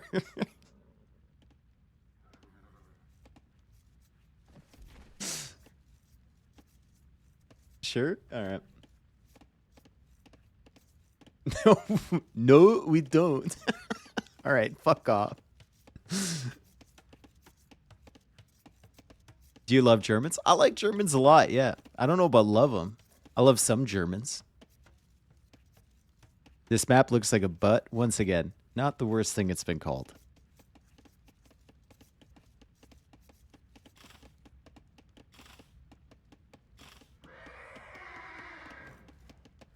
Well, Andy won't be housed for an additional population.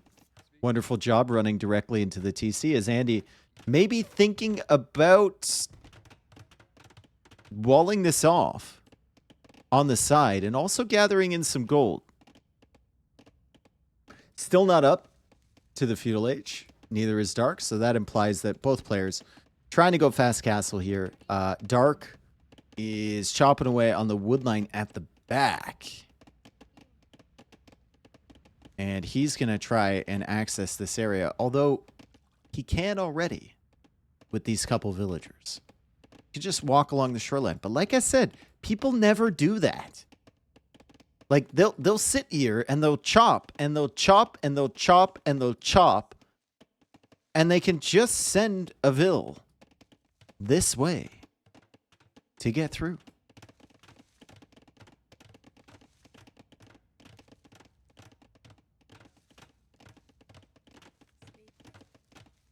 All right, here's the Mandelbrot Wikipedia article. Thank you, JPack.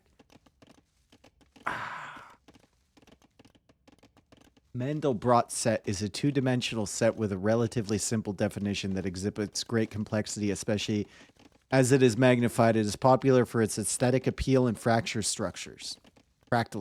Sorry. The set is defined in the complex plane as the complex numbers C, for which the function fc bracket z bracket equals z squared plus c does not diverge to infinity when iterated starting at z equals 0, i.e., for which the sequence fc bracket 0 bracket fc bracket fc bracket 0 bracket bracket, etc., remains bounded in absolute value.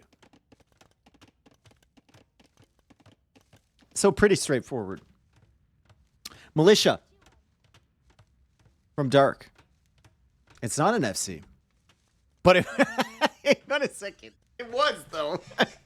It was definitely, maybe, hang on a second. Maybe the creators of this map knew that it would be an FC map, and that was, maybe that was part of the fractal thing. Maybe it wasn't just the fractal. Maybe we're on multi-level fucking messaging here. Think about it.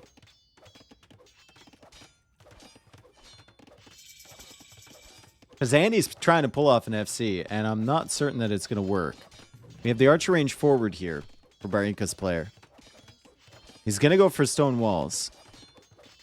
He needs to chop so he can be further out of range from these archers that will be coming shortly. This TC is not protecting anything either. But of course, Dark doesn't realize that. As Dark will go for a tower somewhere over here. And he will want to go for a market. He's actually going for a stable. So the fast castle attempt may be stalled out, potentially. I think Andy requires a market. And it's another fishing ship. It's just fish. And nice job from Dark, realizing this town center ain't doing anything without any villagers available. He's going to get the men-at-arms in there, and that's really going to help him out in this tower war. Andy is struggling big time. He's going to try and take the engagement against men-at-arms, and now he's going to garrison, eject, garrison, eject, garrison, eject the weak villagers, and wow. He managed to save quite a few of them. As it's now Dark's turn to garrison, eject. And can Dark keep up is the question. Andy's going to try wall this in, and he does. Beautiful defense from Andy. He lost one villager, but overall, a really, really solid job from him as Dark walls this stuff in. Dark now going for a market. Andy already has it. Andy's on the way up. Bob.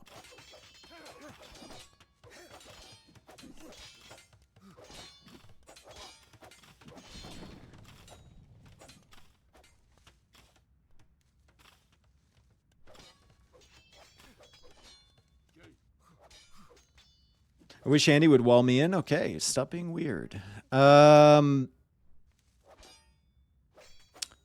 not great for Andy. He just lost a villager here. And he didn't notice his stuff breaking in. And now he's fully stonewalled. But I think in a weird way, he's kind of fine with that. Right? Where would he ever want to go with these? And at any point, if he really needs to leave, he can delete the dock and run along the shoreline and be safe. What's your favorite Civ thematically? Thematically. I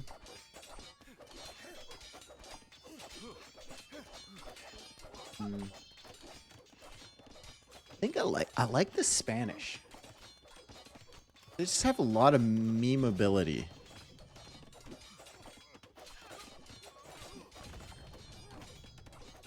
What classifies as like thematically though? Because I kind of like the Aztecs too.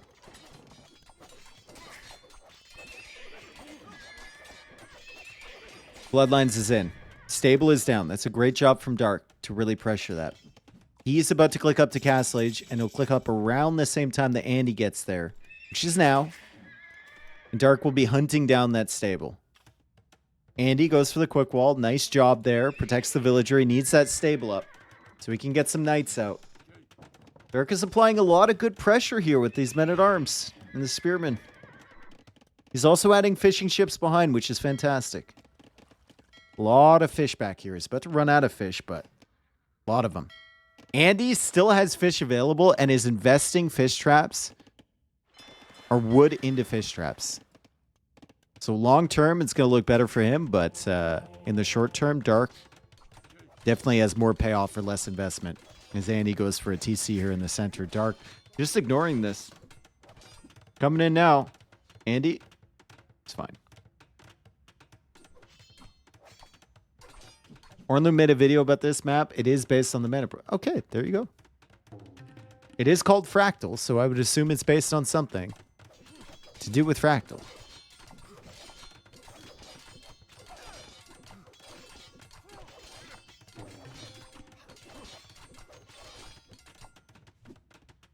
That TC feels like mangonel bait. Ah. He's got knights. He's got monks. What a base for Dark. Oh my, look at this layout. Unbelievable city planning here. At least make them part of a wall, bro. What is this? Then we'll put one here and here and here and here and here and here.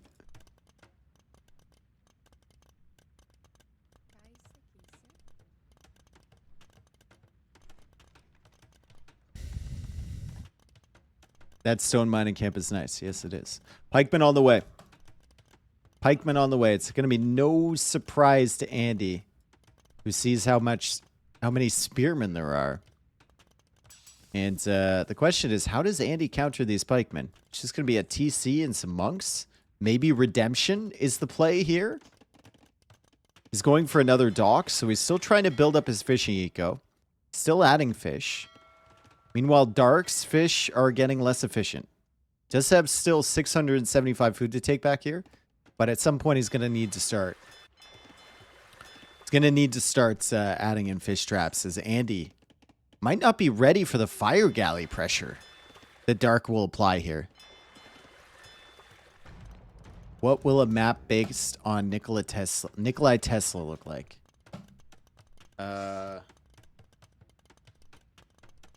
It'd basically be like a base with like a bunch of hair sticking up.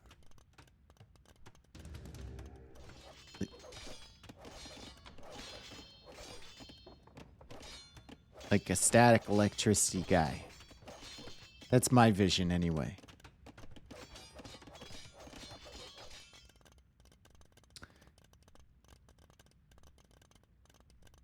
Andy, getting sanctity. Does not have enough gold for redemption yet, but he's also getting a mangonel as the relic comes in. And the knights are still applying pressure. Good stone walls behind. Here from Dark. Still massing up fires. I mean, there is a world where he can just hit this and kill it fast enough and Andy doesn't fully realize or doesn't have anything behind. And now the Rams have been oh boy. Dark is coming in. Hang on a second. Dark is coming in. He is not messing around here. And it's going to fail because Andy has a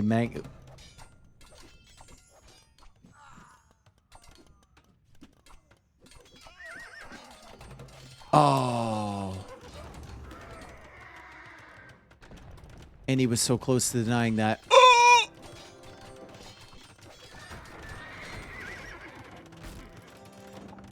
Andy deletes.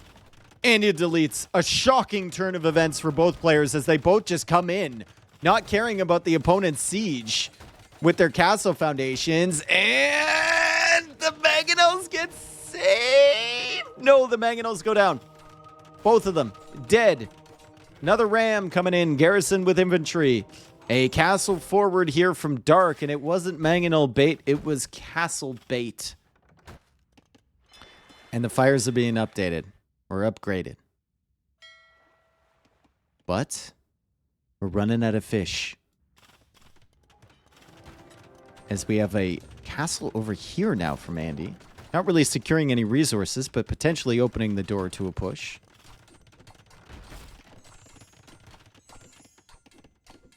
And he has a lot. He's got a lot of fish. With fish traps. Dark, not so much. This is gone.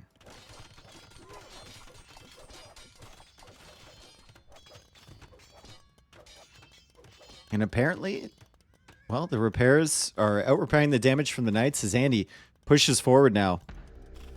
Looking potentially for another castle position or something like that. He could also go for a TC and hill forts. Now, I know you're going to say that's memeing, but if you're trying to just lock down different areas of the... Oh my god. There we go. If you're trying to just lock down different areas of the map, I don't think it's that bad.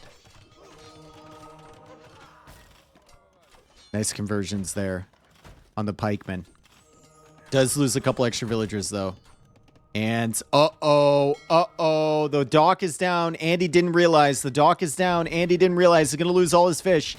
Andy is going to lose all his fish here, folks. This is a disaster.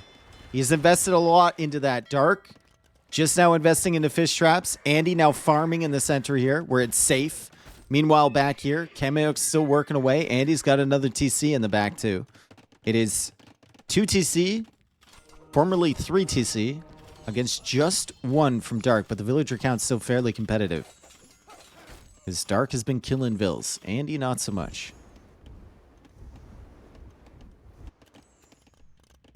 Knight back here could cause a lot of problems. If you noticed.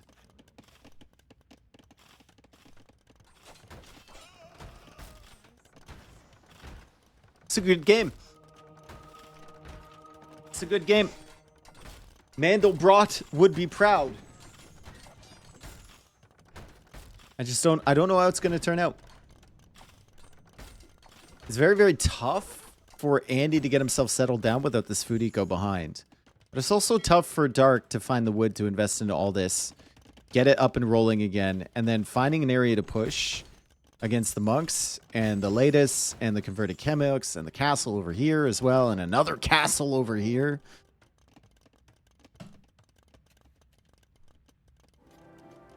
This map is a bit repetitive. What? How?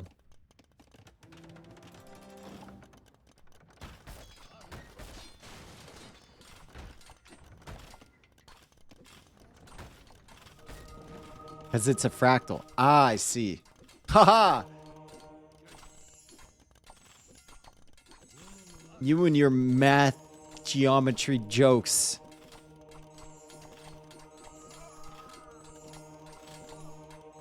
Always gets me. Kameok's being converted. Nice conversions here. Lots of Kameoks now for Andy. So we have a big raid from MBL. Thank you, MBL. Welcome in, everyone. We have Dark versus Andy on Fractal. And Andy's clearing up the army from Dark. But Dark killed the fish from Andy over here. Oh, no! The castle goes up. The castle goes up. Unfortunately for Andy, that is over all of his farming eco that he made to replace the fish. And we have a dock now from Andy. So he's going to try and take out the fish from Dark. Is Dark making Navy? He's not. I don't think Dark's realized that this dock is here yet. I don't think he has fully realized that the stock is here. Maybe he's coming back with these guys now. Potentially. Dark trying to go for a gate to protect the ram. But we've got latest in here, and those should be able to take that out really quickly. And Dark might lose all of his investment into these fish at the back. He just made these fish traps. And there's another dock there to cut off the fires from coming back. Dark is now making fire ships. He realizes. Andy just queuing up. Dark still trying to push over here. Meanwhile, on this side, Andy rebooming at the back. 61 villagers for Dark. 58 for Andy.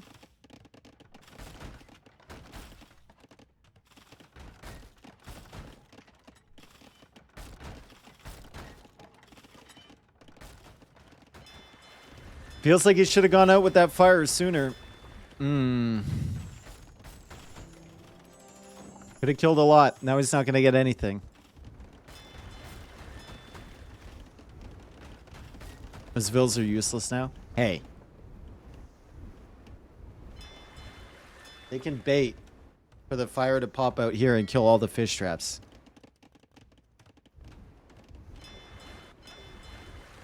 He's waiting for a demo. Oh, it's a fire galley. He didn't even get the war galley. Oh, yeah, that's kind of ass cheeks. Or as Hera would say it, that's kind of buns. Another TC there for Dark. Dark should have this one, guys. He's got a significant eco lead. But Andy's on the way to imp. And Andy can play monks. Got the gold access over here. It's got 2 relics. Big demo raft.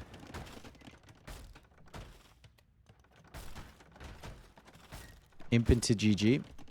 Imp into monks.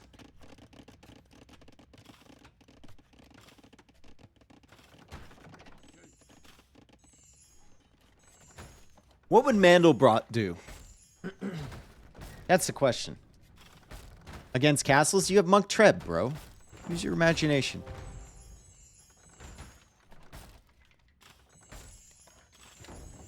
Is Mandelbrot named after a dude? No. Field first investigated by French mathematician Pierre Fatou and Gaston. It is? Another castle here from Andy.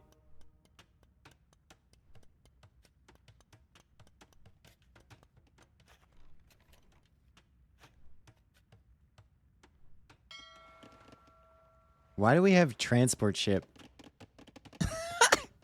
Where are we going with this? Are we going over here with this transport? That'd be kind of crazy. If he got some like barracks or something set up back here. I mean, he does have water control. Could see it.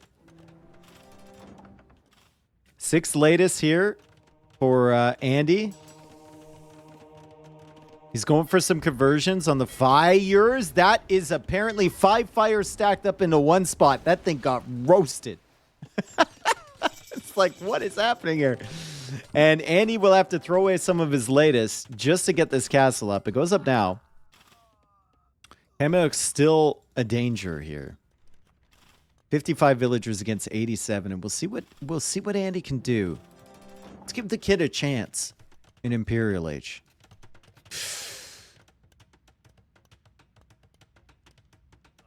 Well, this is going to be tough. This is going to be really tough because there's a lot of Kameyuks, 18 of them, and there's Rams. And Kameyuks and Rams are not the thing you want to see when you're trying to keep your trebuchets alive.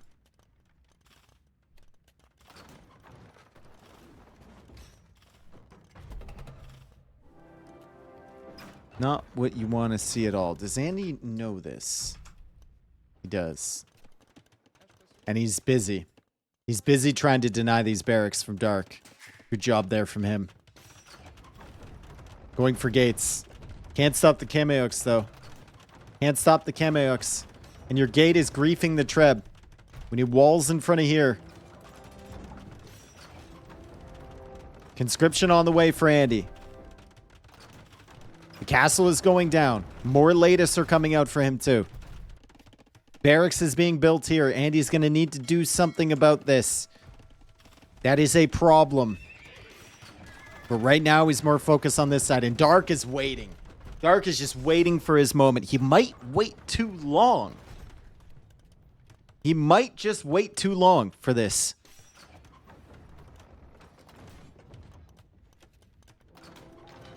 Fletching coming in. Should help the castles a lot. And he has to be careful. That has some Kameyuks inside of it. Mangonel's coming out as well. Second armor upgrade on the way.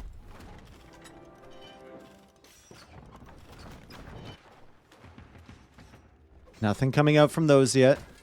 As we see the Kameyuks pop out, the latest should be enough to deal with those. The castles are still working. The latest are feasting. Oh no, I think Dark might have waited too long. Hang on a second. He doesn't really get any value. Oh no, dude. It's a feast. I think he waited too long. If he went immediately, maybe. How many Kameyuks are inside of these? Not that many. They all pop out now. The castle's no longer helping with the Kameyuks. The Mangonel's still putting in some work.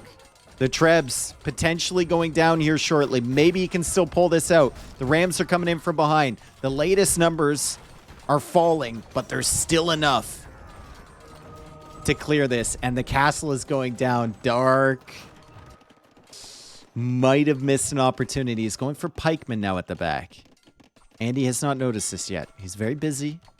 He's a busy man, but he's still pushing back the castles. Uh-oh, 179 population versus 94, but believe me when I tell you, there is a chance. No one throws away a 3K score lead?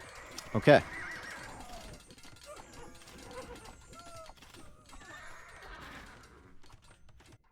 This is very good. I like this from Dark. This is very good.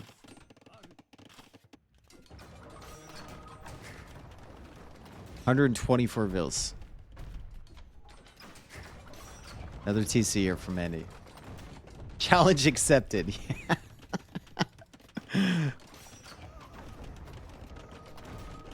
You haven't been watching your own chat play, MBL. That's good.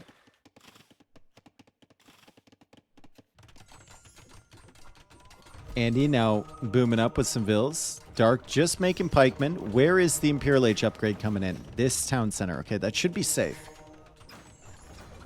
Hill forts may go hard here if you can afford it. I don't think you can. It's not very hill fortable.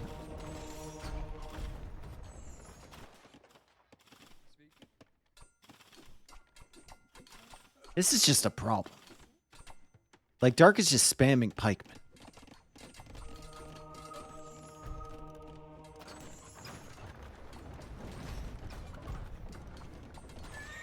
Score leads at less than 2K now.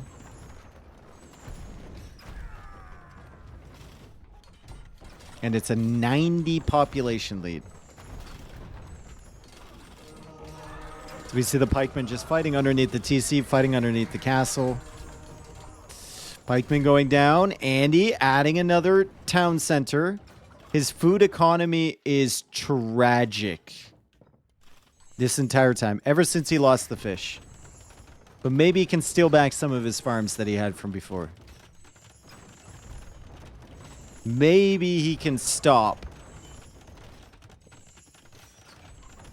Dark once he gets to Imperial Age. I don't think so. Latest disgusting. 11 pikes erased. Yeah, but he had the TC in the castle attacking too. Heresy? Ooh, Heresy on the way from Dark. Interesting. Okay.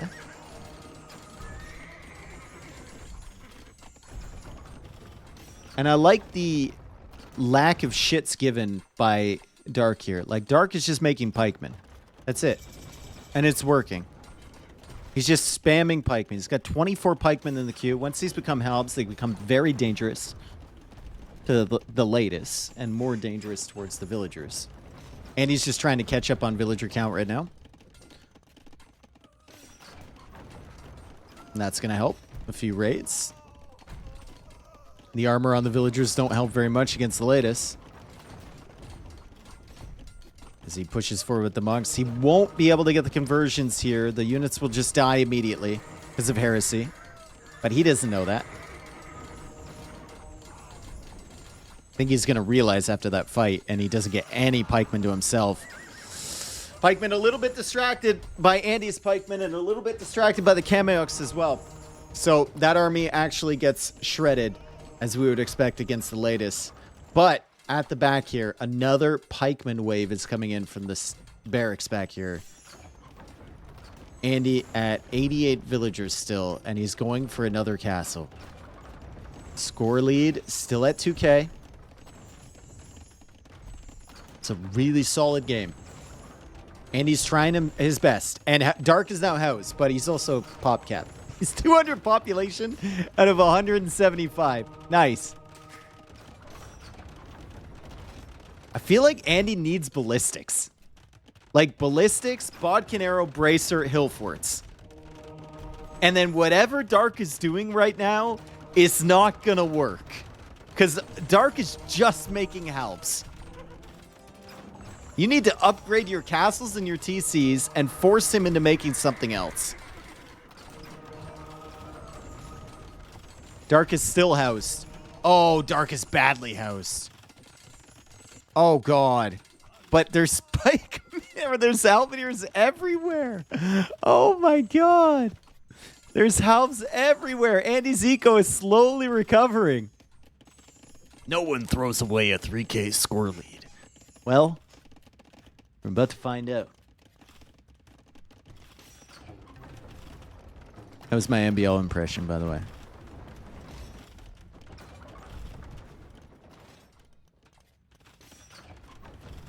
All right, working away on the barracks. At this point, kill the houses. He doesn't know, but 10 population for each one of these. More villagers going down. Dark is at 120 villas soon. Still. He's still fishing from here. Andy can shut this down too. There's a good portion of his food eco, and Andy will need to run with more villagers from behind. Ballistics! Bodkin arrow! Please!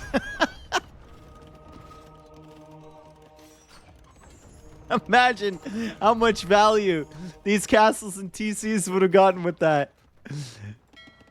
And he's still killing vills. He's going to kill the docks. Hang on a second, chat. Hang on a second. Population for Dark's kind of dropping here. They're still flashing everywhere.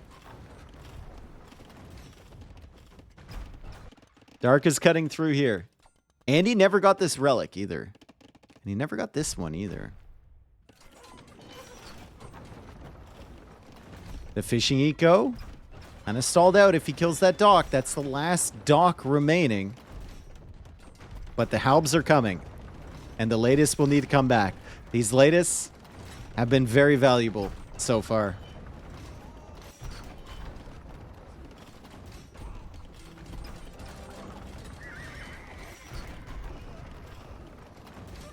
Dude, bodkin arrow, ballistics.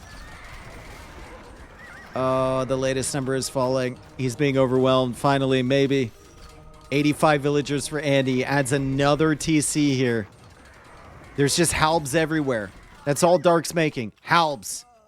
The relics are gone. The relics are gone, and Andy calls the GG. Oh my God. My man made 261 halbs. I think if Andy had got ballistics and bodkin arrow, there might be a chance. But obviously, he is doing all he can just to survive.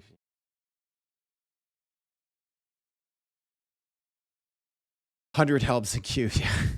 Crazy. All right, so we go on to another game. Dark. I mean, we said we needed a hero, and that's kind of what we're getting here. NBL is always right. Wow, what a brave prediction. NBL's right. I want everyone to salute NBL's courage in saying that the player who is 3,000 score ahead is going to win the game. Extra sub. Thank you for the gifted sub to NBL. Big.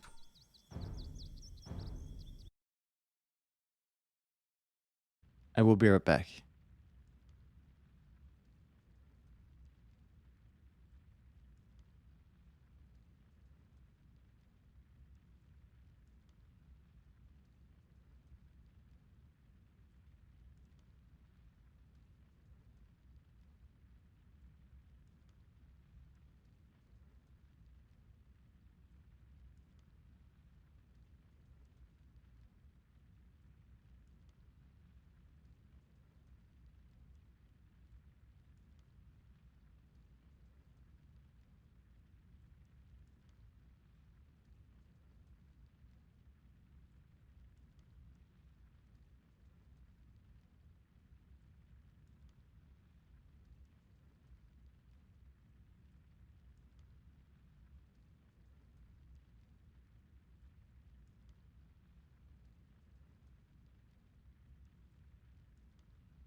All right. Do we have a game? We do. 40 seconds left. We're going on to Arabia. And suddenly, this is getting a little bit worrying for Andy, who is up 3-0. 2 games back from Dark. And, well, the New York Islanders kind of pulling back in a similar fashion, finally winning a game against Carolina in the second overtime. And the Lightning doing the same thing, up 3-0 against the Panthers. Perfect. Love to see it. What's up next? Oh, yeah. No one loses from a 3-0 lead, as NBL would say.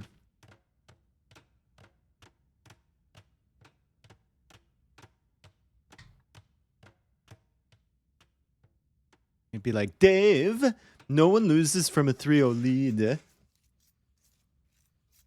what he sounds like. Arabia. Dark playing as Hindustanis. FreakinAndy as the Mongols. And, well, fairly decent maps for both. Woodline's a little bit further away for Andy, but the gold is fine. They're close, which is good.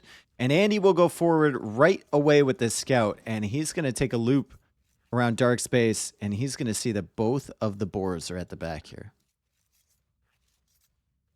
NBL needs to go on voice to give his impression of... NBL's done an impression of me before. Yeah. He doesn't seem to understand, though.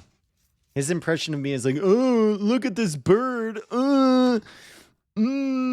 That's me doing an impression of NBL doing an impression of me. The boar is on the move.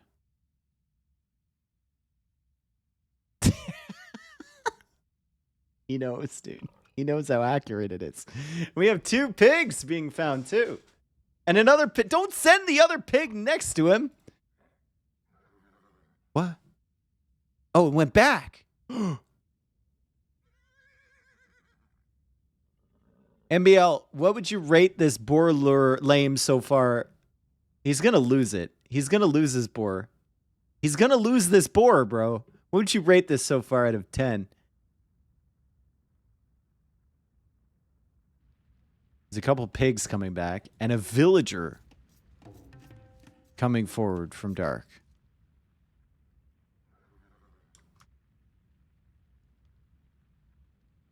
.5 out of 10. Dark is looking for him. He thinks that the boar will come through this way, and it will.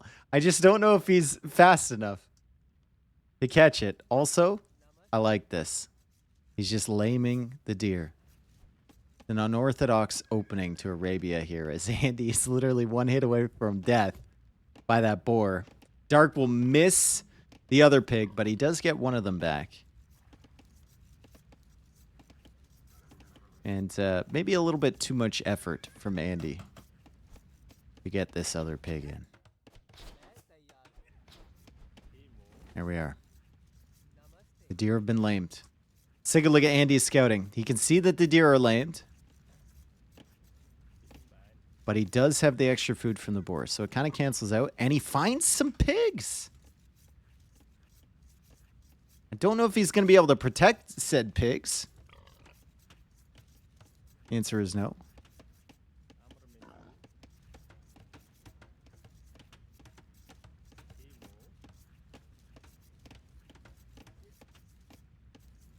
Bro, just mill this. If he's walling your berries and you're looking for a spot for a mill, you've got a bunch of convenient hunt here with Mongols that you can mill. That seems nice, right?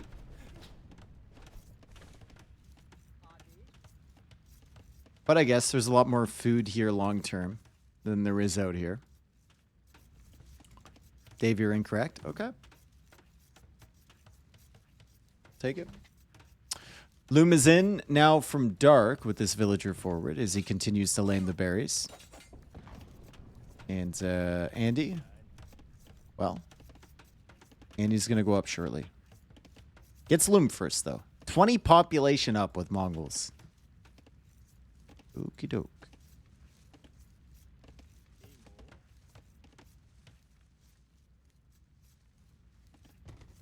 Walling the berries is the funniest thing I've seen today.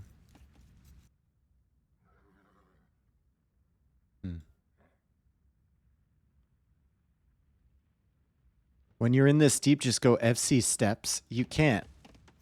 How are we going fast castle? Why is Dark laming himself by coming forward like this all the time? Why are we doing this?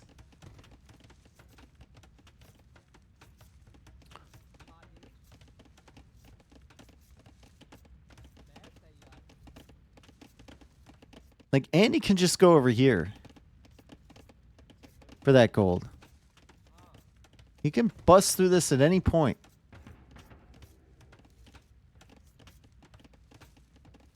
For fun? All right.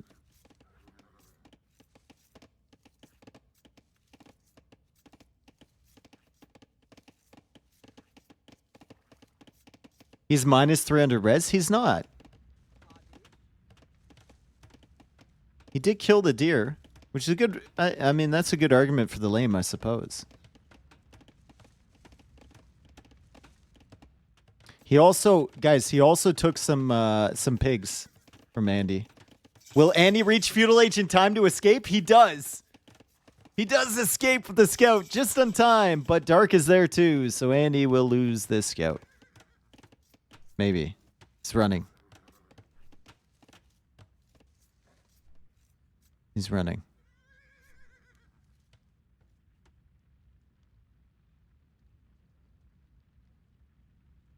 Huh. He saves it. Wait, hang on a second. It begins again. It begins anew. Andy trying to save the scout. Odds champ. Oh, Dark. He couldn't even kill it. He couldn't even kill the scout. Rip. He's chasing it, though. He's trying to look. Now he's back over here, attacking a villager. Kind of within range of that TC, and there's a spearman chasing, so Dark needs to be a little bit careful. Andy's still, you know, trying to make scouts, but look at this food eco. It is tragedy. This is Romeo and Juliet material here. And I'm not talking about the love story portion. This is awful. He can barely keep his TC running.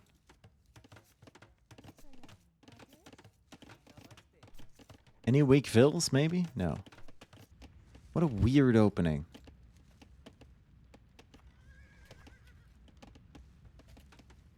See how Andy recovers. Good quick walls on the sides, and they fail. But he's got enough villagers there to hold the line. Dark is going to try and snipe vills, and Andy tries to pull those back, which he does. Wonderful job there. And he'll just re-wall. Again, get the spearman over there to defend, and run around the back with his own scout. As he looks for weak villagers. Examining the area, yes.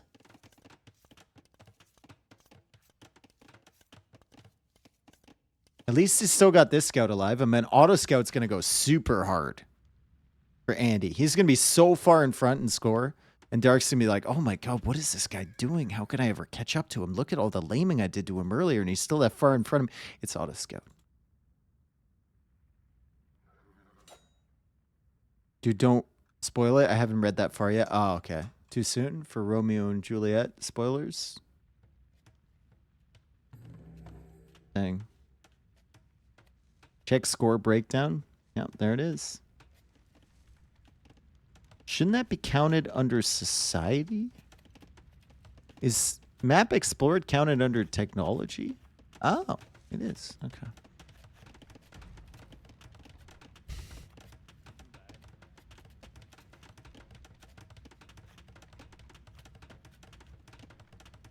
We do live in a society, that is correct.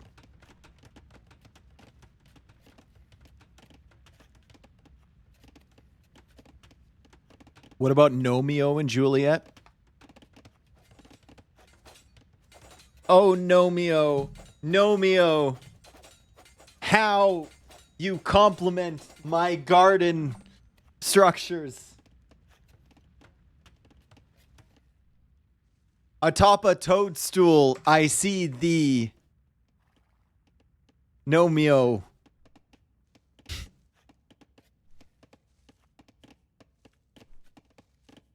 It's an actual film? Oh, I didn't realize. Sorry.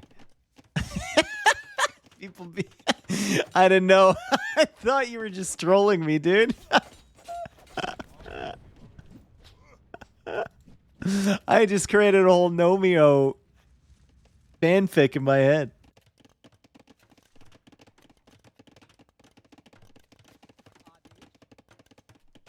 Uh-oh. Andy losing some HP against the Spearman, and, well, Skirm Scout again. Tower on the... This tower just feels bad. I mean, it's good for protecting it, but it just feels like it's not the tower you initially wanted to go for. You know what I'm saying? When you drew this base up, you weren't thinking, yeah, I want a tower there.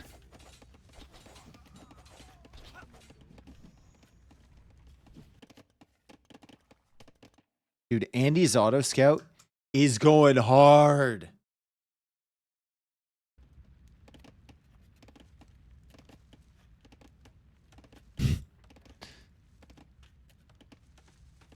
Dark caught up on res. Yeah, no surprise. Andy's been struggling, man. Andy has been struggling for sure. 36 fills for him, 38 for Dark. More idle TC time there from Andy. Market now coming up from Andy.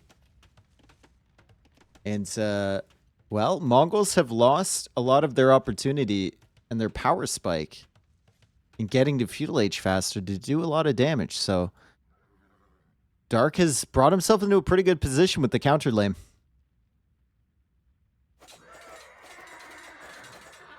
And he fights before Bloodlines comes in.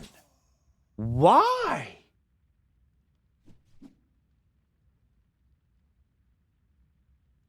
It's in now.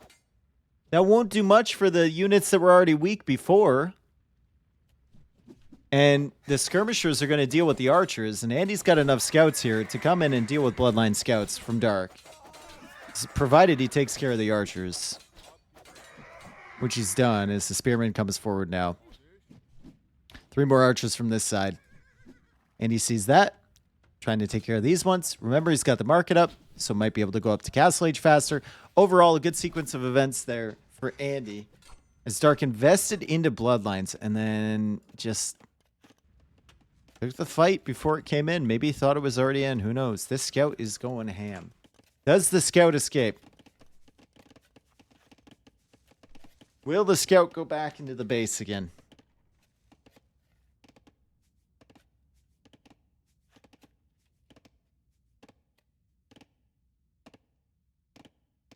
Castle Age coming in. He's exploring the final corner. No, there's one more corner to explore. God, look at that scouting from Andy. Must feel so nice, you know? If you can make it to the late game, it's going to feel so good. Have full map awareness. When we look at Dark scouting, not so good. At chat, have you ever touched a woman? Well, some of the people here are women, so I would assume so.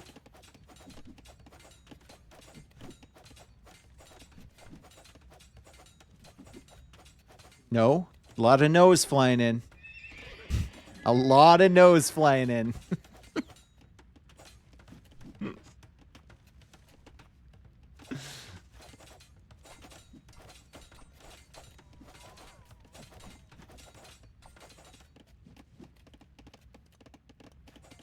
I would never dare.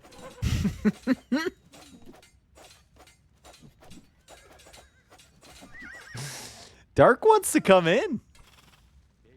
Dark is pushing here. He's pushing towards a TC and a tower.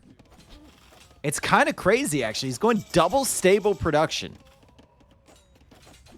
Almost has enough resources to click up to the Castle Age himself as he's walled in on this side. Scouts are still back here, though. They have bloodlines. They have forging. So they're going to kill that villager. Only thing they're missing here is the armor, as Andy is just going to go into Step Lancers. Andy has lost one villager. That was the very first villager loss of the entire game.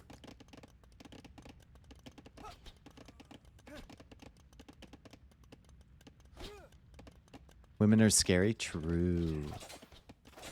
House wall over here. If he kills the archers, villagers might be fine with the Step Lancers right behind. But at the end of the day, it's going to be Andy losing like 4 vills over here. 5, 6 maybe. He's in Castle Age. Dark isn't in Castle Age yet, but Dark's full investment on the scouts and just not giving a fuck attitude.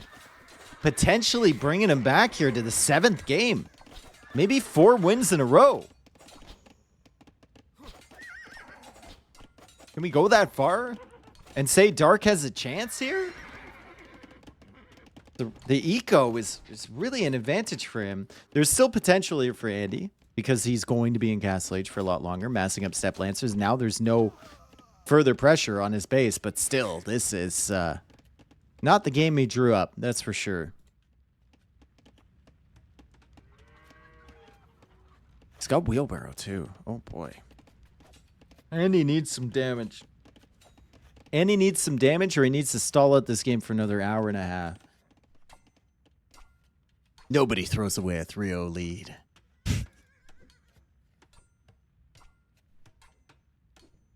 Nobody makes me bleed my own blood. Oh my god, bro. That scouting score is going to be throwing Dark off. Yeah, it is. It actually is. Like, you know in the back of your mind there's something going on there with scouting or whatnot. But you still are constantly looking at score to give you hints. Whether that's a good thing or not. You're constantly using it as a tool, and when you see your opponent is still ahead after killing that much, kind of like a what the fuck moment.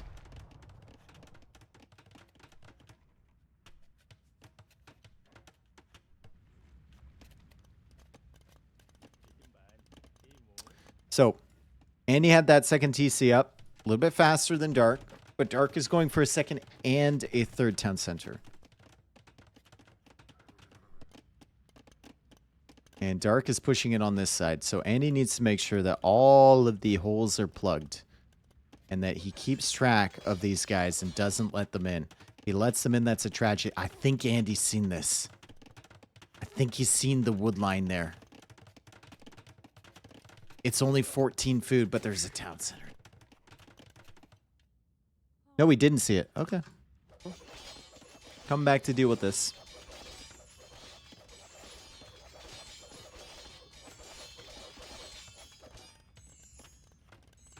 Where's Mr. Auto Scout? Where's he? Oh, he's being healed. Nice. He brought him back. He continues to get the value from that guy. Beautiful. Would it have been useful for Andy to build knights instead of Step Lancers? I don't think so. The knights aren't getting you any long-term value. And they're not doing better against the camels.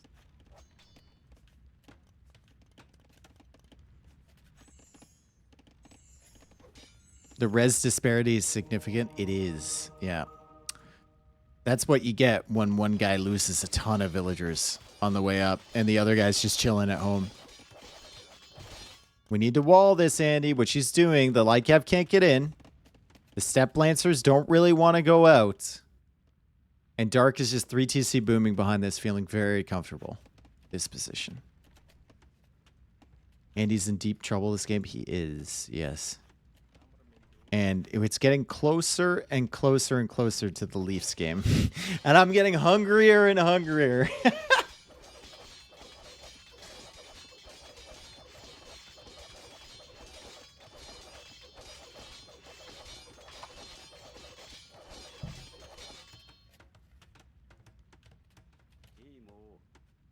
Two-hour game 7 incoming. Yep.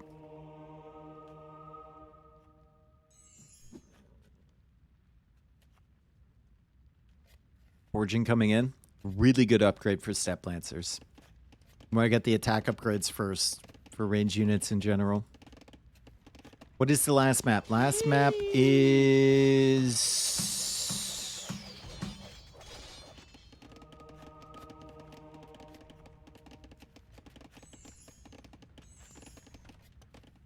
Can't remember.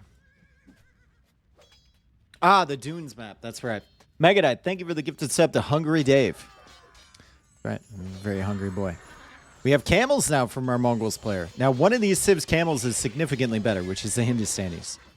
But still, camels are a decent option, especially with the Steppe Lancers involved. I'm not certain that's the best place for a TC right now. Andy, and he might actually end up canceling that one because I don't know if he's certain either. As the monks now come out, Andy's got 3 of those monks. He's kind of settled it down, and this is the position that you want to avoid if you're fighting up against Andy. He will find ways to just kind of settle a game down and then expand his eco. Push out with monks, get some good conversions, find some good battles, and once he's in the clear, he gets comfortable. Dark is not letting him be comfortable, though. He walks right into those conversions, gives up a bunch of camels, still presses onwards, light cav sniping the monks, and the camels still coming in, all the while adding villagers behind here. 4th TC going up for him. And this is trouble for Andy. I think we're going game 7, boys and girls. I think that's 3 wins in a row for Dark. The camels are coming in. And what does Andy do against this? Apparently he just sits there with the Steppe Lancers and kills it. But still, more camels on the way. Does Andy have any gold left? The gold is right here. That's the main gold that has been walled in. Still lamed. And GG. Dark takes game 6. 3-3. The comeback is happening. The reverse sweep is happening. Can Andy steady the ship? Big eco disparity. Or will Dark reverse sweep his way into the finals? As an underdog as well. Like, he's not the favorite in this set. That's Andy, 100%. Cast or curse now? I'm only asking questions. I'm not saying what's going to happen. I'm asking questions. I'm not insisting, that's for sure. Loss, win, cool. Your mom last night. She sounded like my great aunt when I pull a surprise Loss, visit. She was loss, like, "Oh." win, win. If Dark can Malians. do it, the Caps can do it. Mm-hmm. I don't know about that, Tristan. I've seen a lot more energy from Dark's losses than I saw from the Caps losses. I'm not gonna lie. Dark's losses were a lot more encouraging than the Caps losses.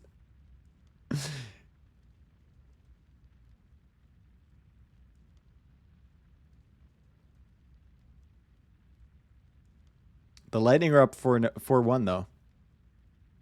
Sergachev is playing. Nice, bro. Maybe that's what the Lightning need. If there's a team that can make a reverse sweep, it's probably them. I don't think the Islanders had to go to double OT to find a win. I don't think they're going to do anything. But who knows?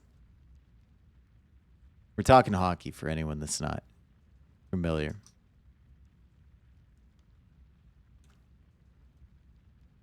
All right. Game 7 coming up. Da-na-na-na-na. So, Gajara's, Franks, Cumans versus Koreans, Malians, Saracens on this Dune map. Gajara's was good for Mihai yesterday. Franks and Cumans don't strike me as a hybrid civ map, but remember, this is a map you can easily wall. So, Andy might just try and do something with Franks or Cumans. Korean, Saracens, Malians seem like the more meta civ picks here for Dark.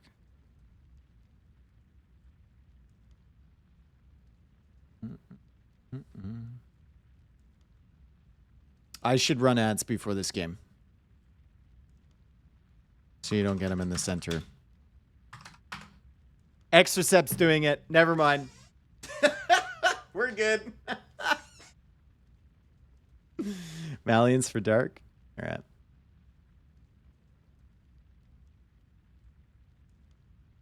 I feel like it's going to be Gajara's for Andy. And then he's just going to play into monks. Easy. Mad about ads? Oh, sorry. I'd have a conversation with you, but you're probably balls deep in my ads right now.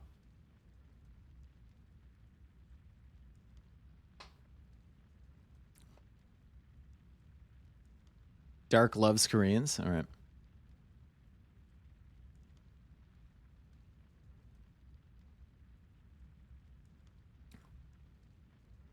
Getting ads is better than getting AIDS. That is true. Fuck you all. Your lives are so Gotta earn that sad. money. Dirty tax Well, break. I play them so that they don't play during the middle of the game. I don't have an option to not play them. They will play eventually. US, thank you for the 20 months. We play them in intermission while there's nothing going on. We're just listening to Hall & Oates.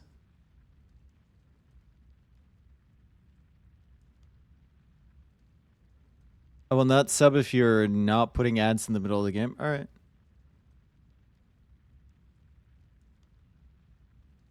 Is DDP map next? Yep.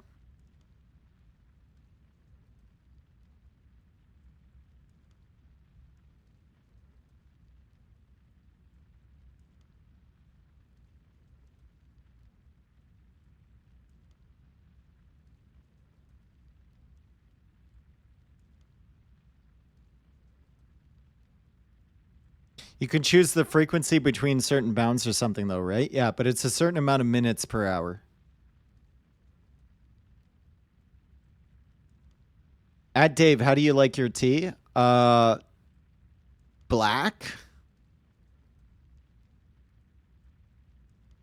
With nothing in it.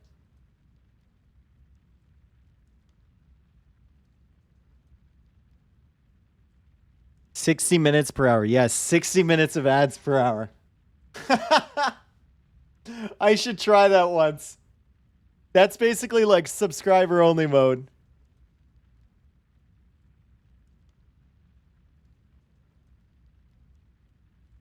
Most you can do is 20. Who's doing 20 minutes of ads an hour? What? Who is doing that?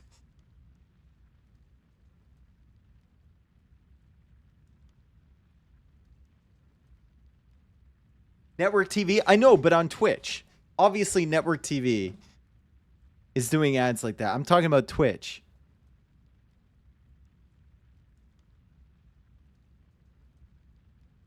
Also, I haven't watched an ad on Twitch in forever because I have Twitch Turbo. Let's go next one. Oh, baby. They are still in the lobby. They're getting ready. A 3-3 game 7. The tension is ramping up. Do you remember when this was 3-0?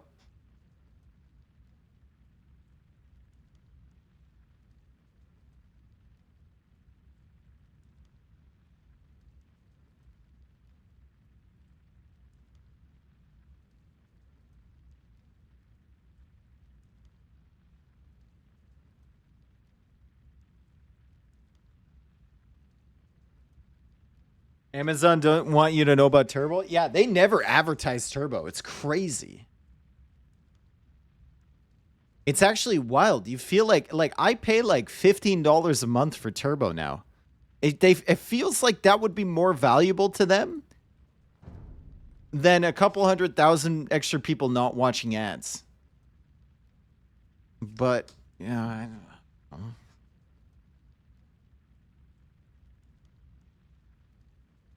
People started using Turbo more. They would nerf it. I mean, probably, maybe, I don't know. There's literally a get ad free button in front of me right now. Is there? Maybe I have selective vision.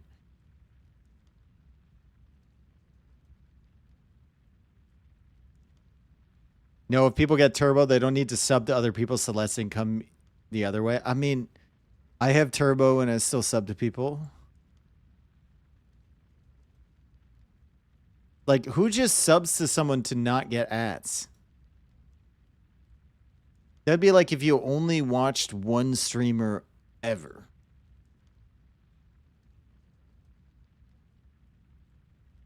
Me? Okay. Use AdBlock easy? Yeah, but AdBlock doesn't work on like mobile, which is where I watch a lot of my Twitch streams.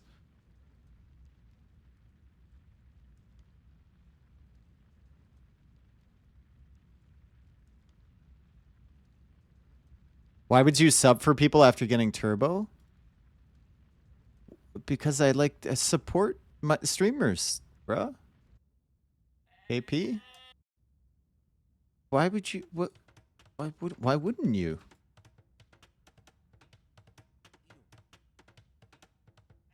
If I watch like hours of someone's content, right?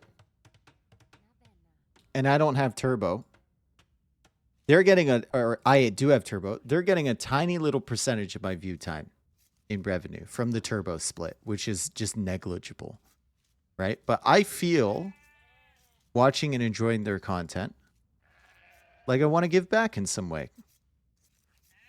So I do, which is usually a sub if I appreciate their content, or I'll give some subs or something like that.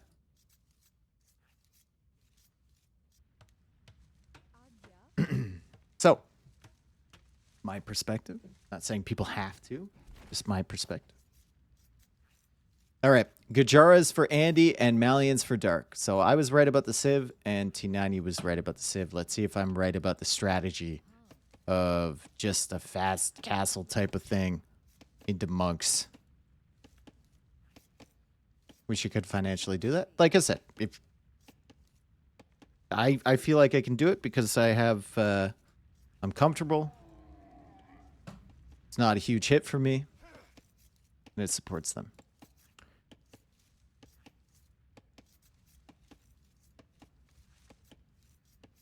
I don't think it's wrong to support streamers, but if I have Turbo and want to support them, why not send to them directly via Patreon or whatever?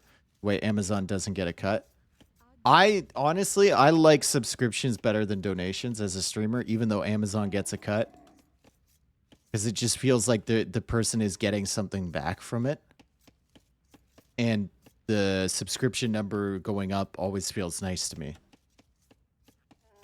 The donations, I'm physically getting more money, but it doesn't feel the same. And Streamlabs and PayPal takes cuts, yeah. It's not as severe, that's for sure. Okay. Why Gajara's late doc? Yeah, there was a late doc from Mihai yesterday with Gajara's. Basically, you can garrison the fish, which is nice in a map like this where the units can run around on the water terrain. There's also the camels, which are really, really nice in the mid-game, and Shravamshas as well. Good monk tech tree, decent economy, right? With the food being brought in from the auto-generated mill. Just a lot of things that are very, very nice. Lieutenant Dan! See? There he is again. Holy, bro. How many today? Is that like 120 today? Thank you so much, bro. That's the second 50 bomb he's dropped today. Thank you so much, my dude. I really appreciate it. If you got gifted a sub by Lieutenant Dang, at any point today, make sure you thank him. Very generous human being. Okay, so let's take a look at the Malians. We know what the Malians can do on hybrid maps. Buildings are cheaper, which means the fish are easier to get out.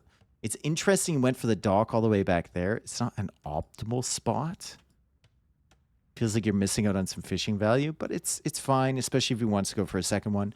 We'll see if Dark wants to contest the water at all. From what I've seen, the water contest hasn't been that important. Maybe like 1 or 2 fire galleys, and then some spearmen coming over to try and deal with the fishing ships, and maybe some spearmen in defense. Like I said, I don't think Andy is going to hard contest that, but I could be wrong. Exercept, thank you for the gifted sub. And Lieutenant Dan, thank you once again, bro. It's crazy. Fresh Ace J, thank you for the prime. Thank you, brother. All right, Feudal Age on the way from Dark. Is he going on to gold? Or is it just scouts here? He'll give us some indication. He's got enough gold here. Wait, he doesn't have loom. Okay, he's got enough gold to go for loom, and he needs to make sure that he saves enough gold for loom. It'd be very important. And then he's got enough gold for another one fire galley in defense over here as the camel comes over from Andy. Once it's in Feudal Age, it's a lot more of a danger. At the moment, the camel is actually worse against the ships than the scout is because it only does 2 damage. When it's in Feudal Age, I think it gets a little bit of bonus damage applied. And ooh, Andy's doing the thing. He didn't sneak the first villager out here.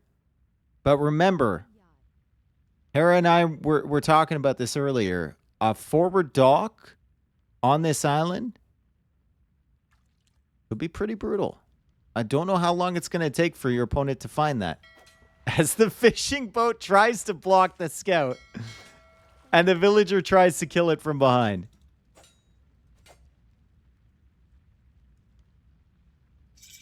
Emperor Pizzana, thank you for the 2 months. You could just hear me putting the pieces together on that name. Kind of, whenever there's a name I'm not sure of, I'm like, I like piece it together. Just take a little pause. Okay, Ambro Pizzana. Tundra Blitz as well. Thank you for the 5 months, dude. Like I said, you don't have to subscribe if you don't want to, but if you're enjoying the stream, more than welcome. Thank you so much, man.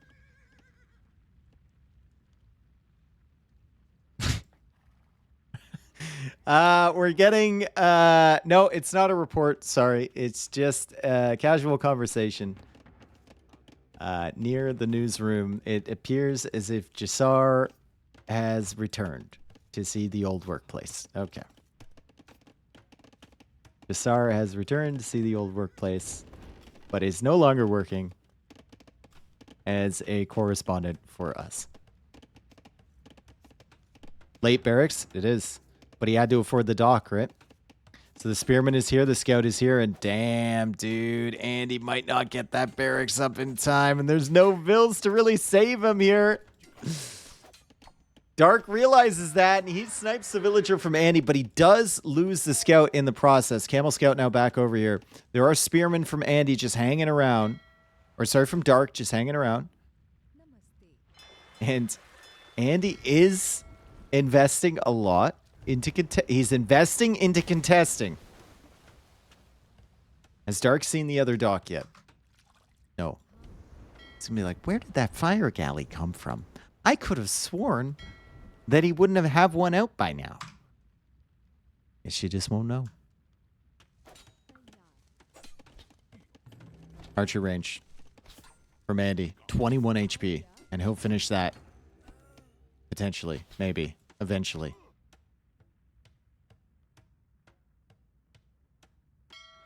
Investing contest coin.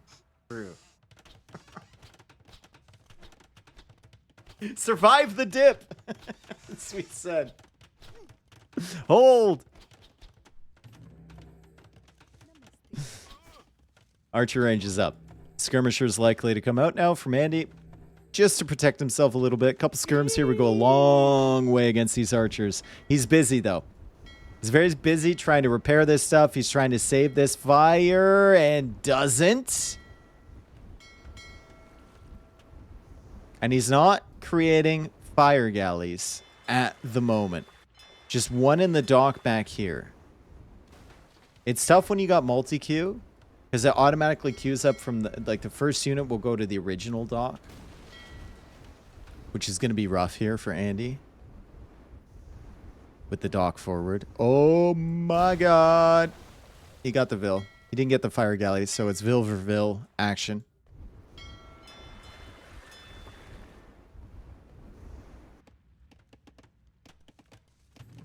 You can tell I'm getting a little tired. I'm a tad hangry at the moment. Chat. What up, dorks? I'm hangry, ice cream.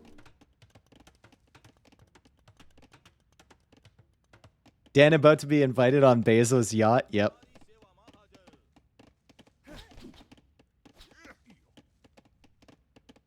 Appreciate the content. I appreciate you, dude.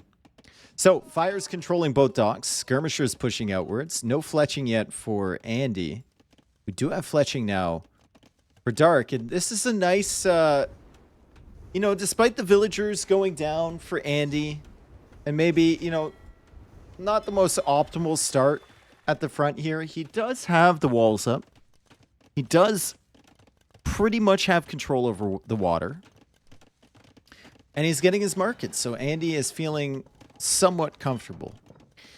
Until these archers come in and are followed by scouts, that is. Because the scouts are on the way from Dark. There has been a stable added at the back. Andy's still trying to deal with the water pressure. Dark's still trying to clear this up so he can start fishing himself. And some good positioning on the fires from Dark. Some really solid job positioning on these fires. And he actually gets away with this. And he's going to lose another fire galley, it seems. No, he saves it. Dang. Villager comes forward to repair. Fishing ships are still hanging out, and they're very efficient on these ones right next to the dock. And remember, with Gajaras, they can always garrison inside. Still no fletching for Andy. He's forced to go for his stable. Use the market just a tad. Yep. It's not enough to click up yet, though. And another villager boomed. Another villager. That's 2 now. Dark still doesn't know about this dock here. Still has no idea. And Andy's going to need to send another vill forward to repair, or maybe at this point, after 2 of them have died, you just give up on that, potentially. More demos on the way for Dark.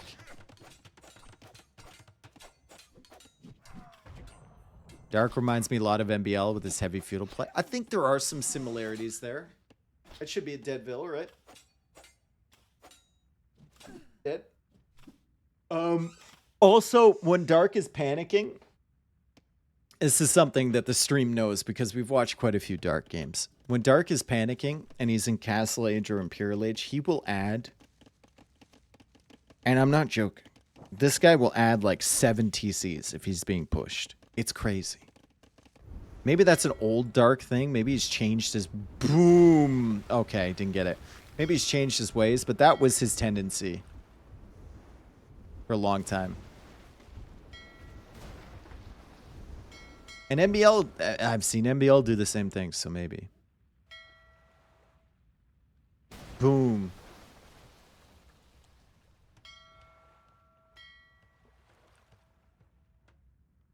We're talking about Dark and MBL, though, not like Andy and MBL, right? Andy and MBL don't... I don't know if they share that many similarities. They're a little opposite. Some ways. Another villager died. It's time from Dark. Castle Age 47 seconds away for Andy. 1 minute 30 seconds away for Dark. And I wonder if does Andy get the War Galley upgrade first, or is he just chilling? I don't know how much importance the water is going to have to you in the early stages of Castle Age, and you just might die if you invest too much into the water early. Like, obviously, long term, it's going to be great. Resources out here, ton of map control. There's a relic out here. There's a bunch of fish. Great. But you have to make sure you're not dying on this side. How is Dark ahead on res? No mill, sheep, or fish. He also didn't keep sending villagers out here to repair. And he didn't lose a villager here. And he didn't have to wall as much as early. And he's playing his Malians, which means the gold comes in a little bit quicker.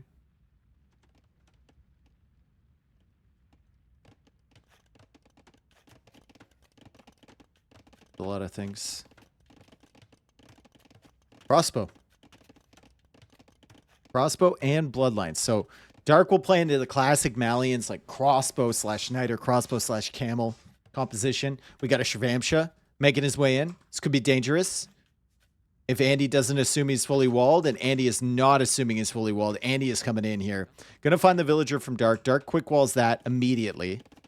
And we'll send a camel back to deal with the Shrivampshas. But Andy is in control of this middle area. However, Dark has been pushing back on the water while this is happening. And Dark has finally found that dock in the center. Andy will actually send over some units. And we figured out earlier, Shrivampshas are better than Navy.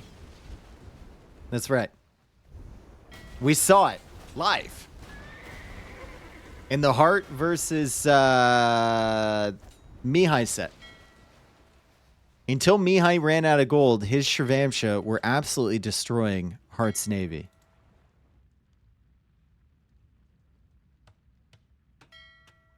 Dave is my favorite AoE 2 streamer that regularly streams on Twitch. It checks out. It does. Thank you, Ducks.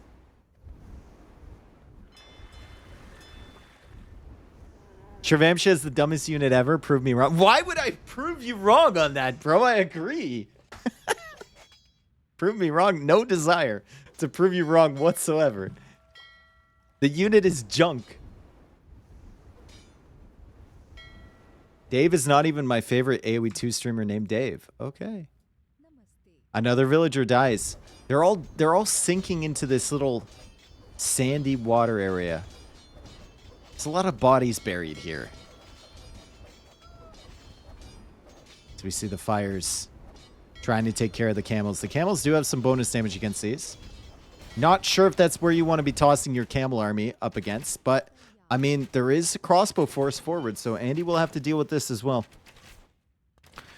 And Dark has the initiative once again, it feels like. At least on the land. That's a frustrating one for Andy, losing that monk right away. Ooh, he's falling apart, guys. He's falling apart. He's falling apart. Tristan, what do farms like this mean? What do they mean? Are the hands starting to shake? Is the realization that you were up 3-0? And now you're in game 7?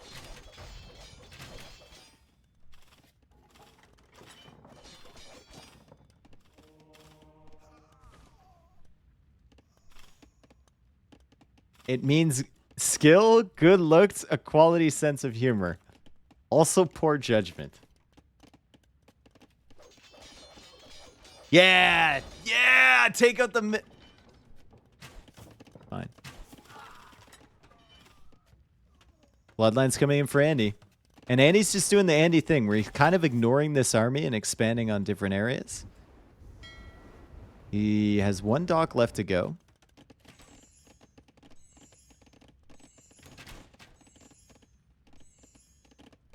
These look like the farms of a well-mustached man. That's all I can say. Oh no, you gotta hop in. You gotta make that leap. Into that tower, Vils. Shrivampshas are now finding the crossbows as the camels were very busy with the villagers. Maybe they didn't need to take the leap. Maybe they were there as a distraction all along. Crossbows are going down to the Shrivampsha. 64 eco for Andy. 53 eco for Dark. But Andy needs to clear up all this stuff. And Dark is already on stone. Dark's resources are looking pretty good. And overall res collected still in front for Dark. Andy is now adding extra fish. And surprise, surprise, he doesn't have a vill over here. Wow, I wonder what keeps happening to them. Could go for a dock back here. That would be really nice. Dark's base looks like an upside down dog.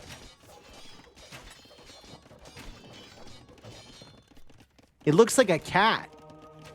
If I squint my eyes, looks more like a cat. Ignore this TC. I'm putting my cursor over this TC.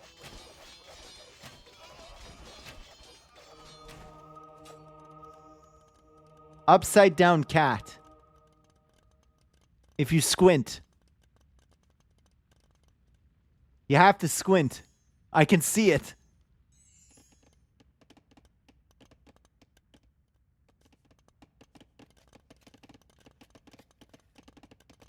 Andy's buying food. 64 villagers versus 57. Wheelbarrow coming in now. Shirvamshas are looking for damage. Dark is looking for somewhere to deposit that relic. And Andy has 5 fish. That's it. It's getting tense, guys. Game 7. Game 7. Why would we squint? So you can see it better. Or worse. Sanctity coming in for Andy.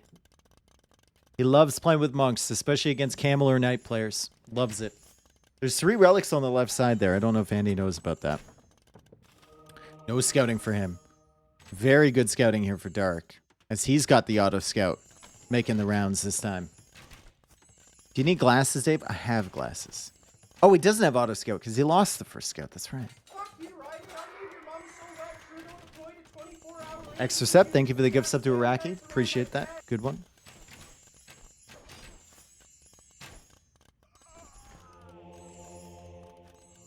Dark is really just chilling here against Andy, who has a bunch of monks and a TC to garrison them in. And Dark is just sitting here. Interesting. Dark is doing a good job re-walling behind all the overchops. But if these Shirvamsha get in here, might be able to cause some damage. The gold is gone now. The gold is gone in the front. Let's see if that impacts Dark's production. Andy has 40 on gold now. As the crossbows are taken out, the monks find themselves some good conversions. And the camels are forced to retreat and the Shirvamshas come from behind. Castle incoming. Yep, castle on the hill. Wait, we talked about this. Me and Hera talked about this hill too. It's almost like a bait, this hill. It feels like you get a lot from it. But if you zoom out, I mean, are you? There's a gold there, and it's a hill. I think it's kind of overrated. I think that hill's a little overrated. Did you enjoy the new Dune movie? I enjoyed it, yeah. I probably will never see it again. I thought it was a very good movie. I had fun. Didn't regret going to see it. But I still think like the sci-fi miniseries is better because I'll watch that all the time. Overchop. Overchop. Oh! Verchop. He almost made it happen. Dark almost made that quick wall happen. Fish now being harassed by a very wounded fire galley from Dark. If only they could fight back, this would be fine. As Andy pulls this guy back, and he's forced the army to come back to defend against the Shirvamshas, which is kind of what Andy wanted to happen here. 96 eco for him. 95 villagers versus 86 from Dark. But Dark has this castle up on the hill. Andy doesn't have one yet.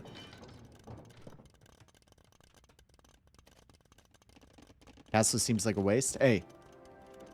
Oh.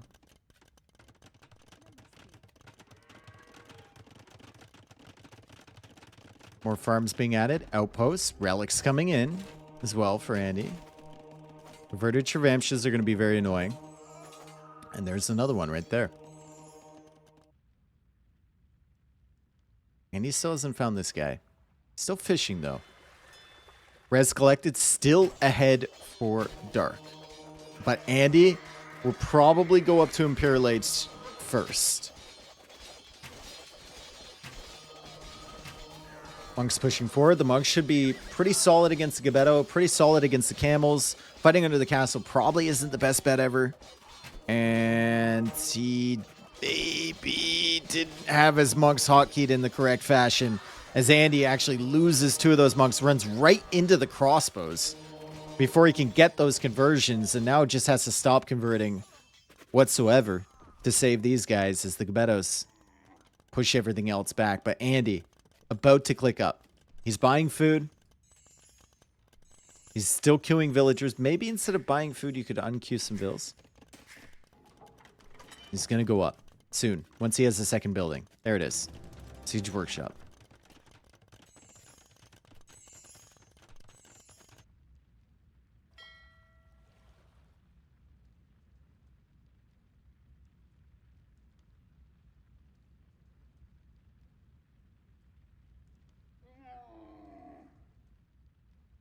Okay.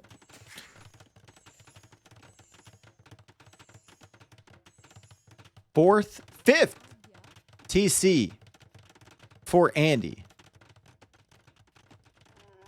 So, do Gujaras just hard counter Malians with Frontier Guards camels? What do Malians do against that? I've never seen this matchup in the late game with like fully upgraded tech trees.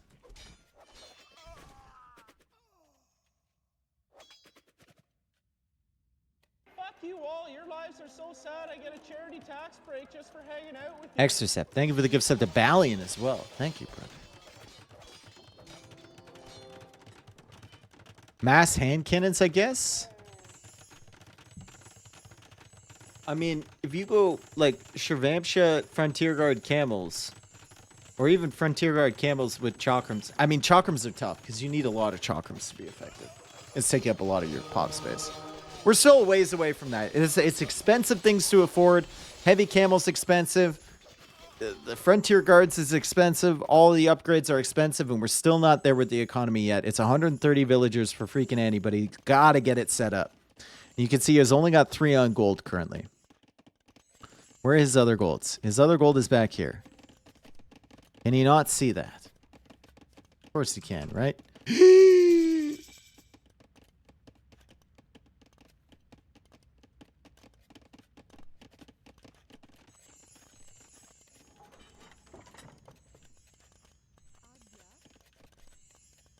That's garbage? That's his own fault.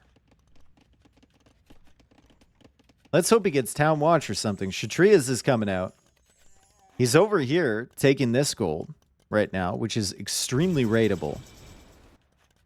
And now Dark is in the Imperial Age. Oh, this could be bad. Oh, this could be so bad. Town Watch. Town Watch, baby. Town Watch. Show it to me, Town Watch. Do it for me. Come on. 9 seconds, 7 seconds, 6, 5, 4, 3, 2, 1. Bop! Sees a little bit. Just a little. See a little bit of that gold. But when will he notice this? Ever? Is the question. When these guys go idle? Maybe. When they're out of stone? Maybe. Might notice. Might bring his attention over to that area. It's going to be hard to afford everything, though. He's selling wood. He's selling food for gold right now. Still really good prices on the food. Because he used to buy it earlier. And he waits for Heavy Camel to come in. The Gabetto, still getting some value here from Dark. He's still not on the gold. And Frontier Guards versus Farimba. All right. How many camels can Andy afford? He's going for more stables. Does have this gold, remember. Does have this one. And he's found it. He's seen it! I guess Farimba does do more than Frontier. Yeah, but Gajara's camels get a attack bonus. So, like, if you have way more camels, Malians should be better. But Gajara camels do more bonus attack. And Gajara camels are cheaper, true. They're better in almost every way. And we can see Frontier Guards, but without the first... Or, no, that's the final armor upgrade. JK. It kind of looks like the first one. I thought he didn't have the first one. It's like, this is a Slam Eagle Scout Eldorado moment right here. Certified.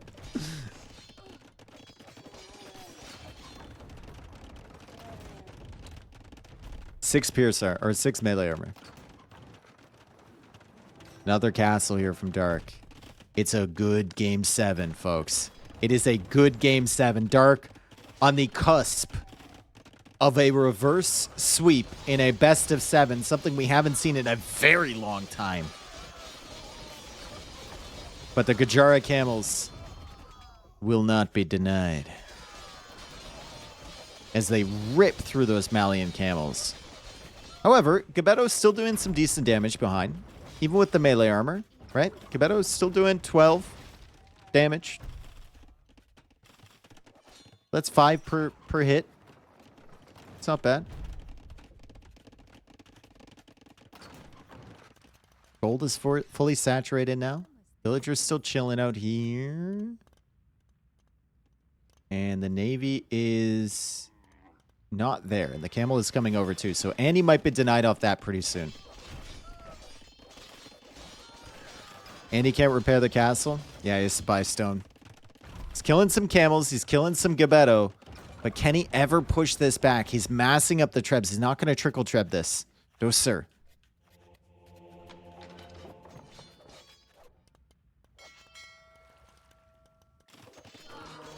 And Gebettos are stuck. It's not a bad place to be stuck overall, though. They're going to find some value. You can see how little damage they're doing to these camels. It's actually kind of insane. It's like a Teutonic camel knight. Andy overboom. It's not an overboom if you're never pop capped. It's not an overboom if you're not pop capped. He's getting in resources really, really quickly here.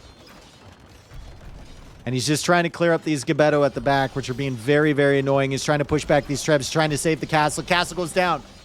Castle goes down.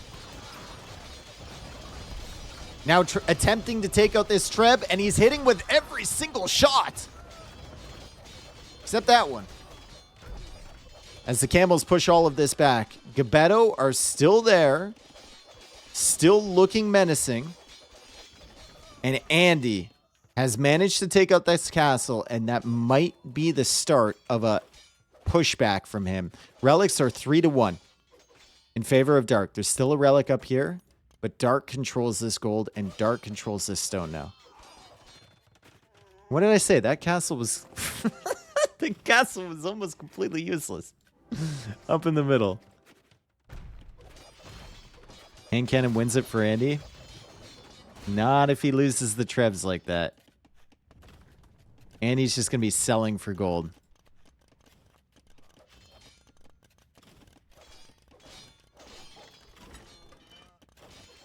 Wow. Wow. Wow. Andy trying to go for a castle, but the Gebetto are still here. Oh, no. Oh, no. Ah! He's going to lose a lot. It's fine. He had 160 vills. It's fine. Dark? Why did we... Dark, why did we... Dark, why did we... What? Why did... We left. Okay.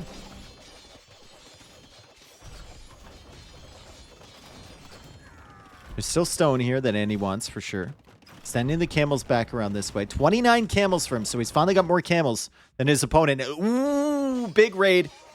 Big moment here for Andy as he finds the villagers up there on the stone and the gold, and he gets access to stone himself again.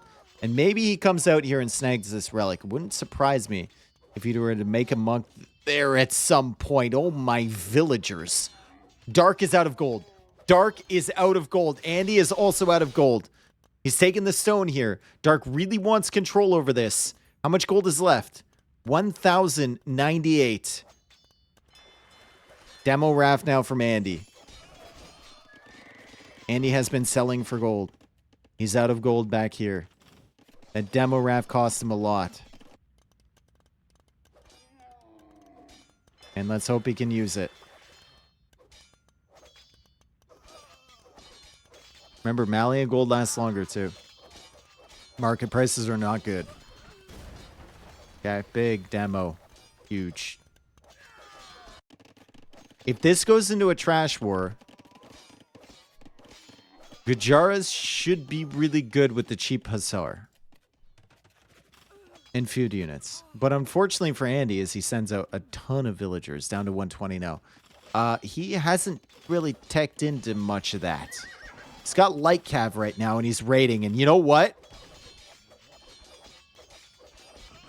Andy might win this just off the back of the fact that he's already making light cav and raiding like this. And Mali and Farimba, that is true. He's already got Farimba. And Tigui. Ah, unique text really coming into play here. Tigui. That's nice against the raids. Still gold available. Ooh. Boom! Your mom wrote me 2 Halloweens ago. Shut the fuck up or I'll take it to Twitter. Could you tell me whose baby this is? It's not mine. Thanks, Clemspec, for the 9 months. Villagers now pushing in this way from Dark. Dark, start making TCs, dude. Just Tigui it up. Tigui it up. Find yourself some extra stone. Begin the Tigui on the woodline at the back. This is such a game 7. Oh my god. Light cab moving in now. 1 bombard cannon from Andy. You know how much this cost?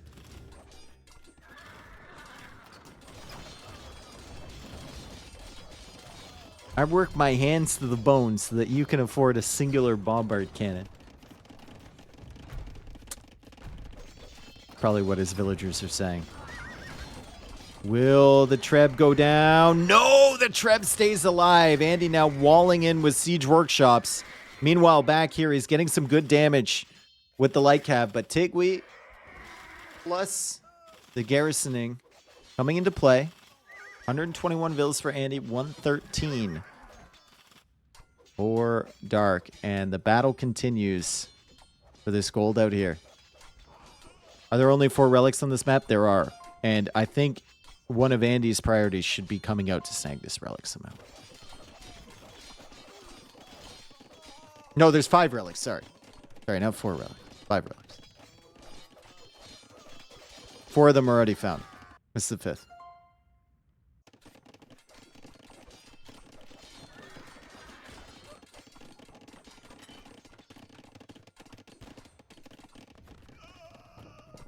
We need Hussar. Definitely. Definitely need Hussar for Andy. I don't know how he's ever going to afford that, though, unless he wants to, like, sell that stone. What's the prices here? He's selling 500 wood for 70 gold. Rock bottom prices, except for the stone. But it's always a risk selling the stone, right? 50 light cap. Holy tits.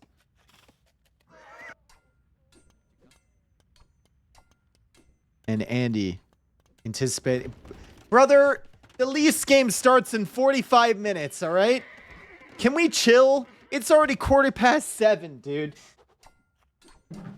I thought we were going to be out of here in game 4.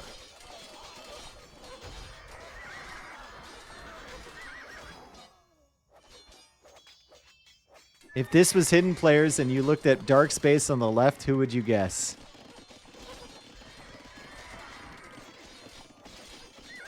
On the left. I don't know.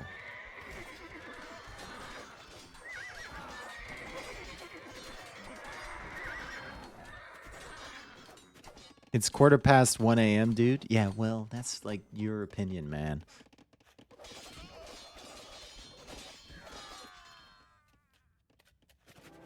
More chakrams. He's just chilling with the chakrams. Slowly gathering that relic gold. Slowly coming up here. I wonder how much of this gold has been lost to the ether by villagers just simply dying with gold in their arms. He's saving up for Hussar. He's getting it. Hey! Hussar coming in for Andy. Oh, baby, we're in for a finish here.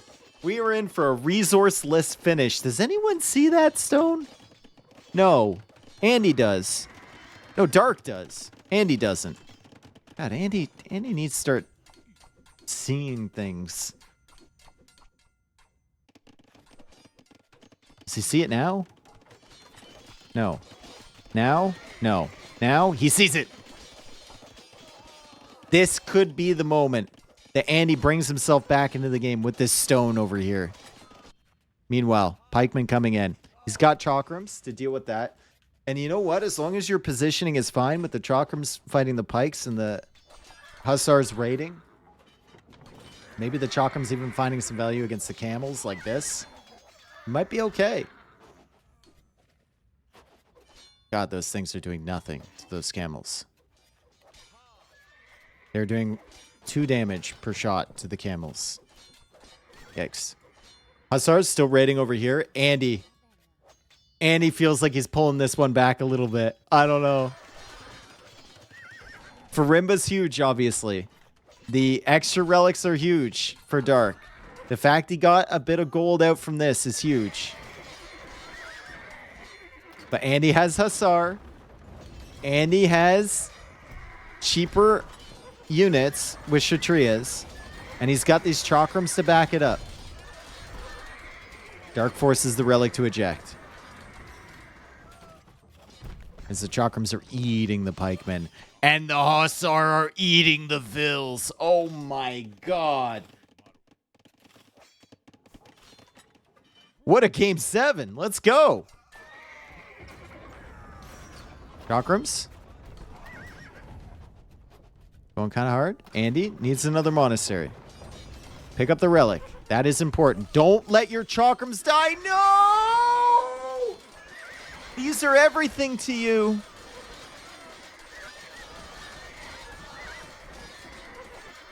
Still alive with some of them.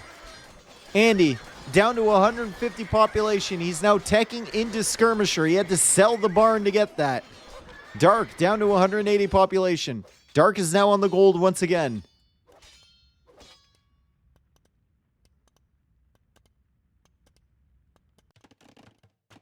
Andy taking stone. Andy could sell the stone for gold. One last burst to get all the technologies in, maybe. Maybe get that relic. Picking up that relic seems important. And Dark is picking up this one. So it's about to be 4 relics to 0. Never mind. A castle over here. Oh boy. Is this a wood game? Can Andy hold on long enough to make this a wood game? Because it feels like there's a lot more wood over on his side of the map than there is for Dark. If he can hold these positions anyway. Still wood there. There's still wood here. There's still some wood back here. We look at Dark space. There's not a lot of wood there. And he's raiding a lot with these Hussar. Plus, Dark only has horse color. And he's got crop rotation. And he's rotating.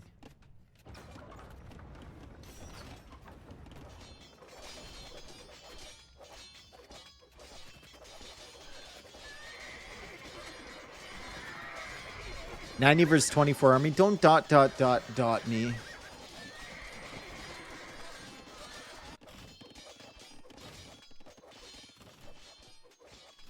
$100 villagers for Dark. 93 for Andy. Dark is even taking the reeds in the center, and he's called it! He's called it! Dark with the reverse sweep in the best of 7. Oh my god! Dark! 4-3. Unbelievable. Things I never thought would happen for 1,000. Dark reverse sweeping Andy after Andy won the first 3 games like that. What a beast. What a recovery from him. Unbelievable. Andy Throat, listen, when someone does something phenomenal, okay, it's very easy to look at the other guy and say they messed up. But I think it's better to look at what Dark did here and say that he played incredibly well. Which he did. Think about the Fractal game. Super early pressure. And then he just spams Halps. Andy almost came back in that, which would have been an amazing job. Think about this one. Andy was doing a pretty good job here, but Dark was always on top of him.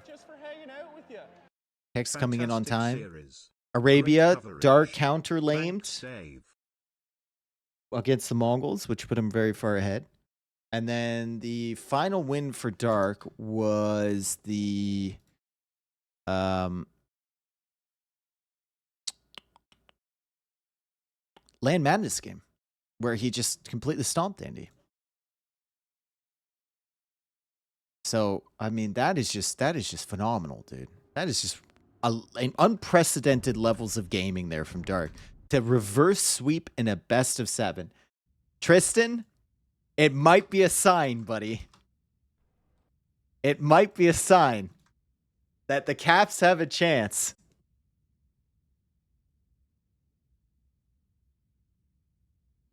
We don't know.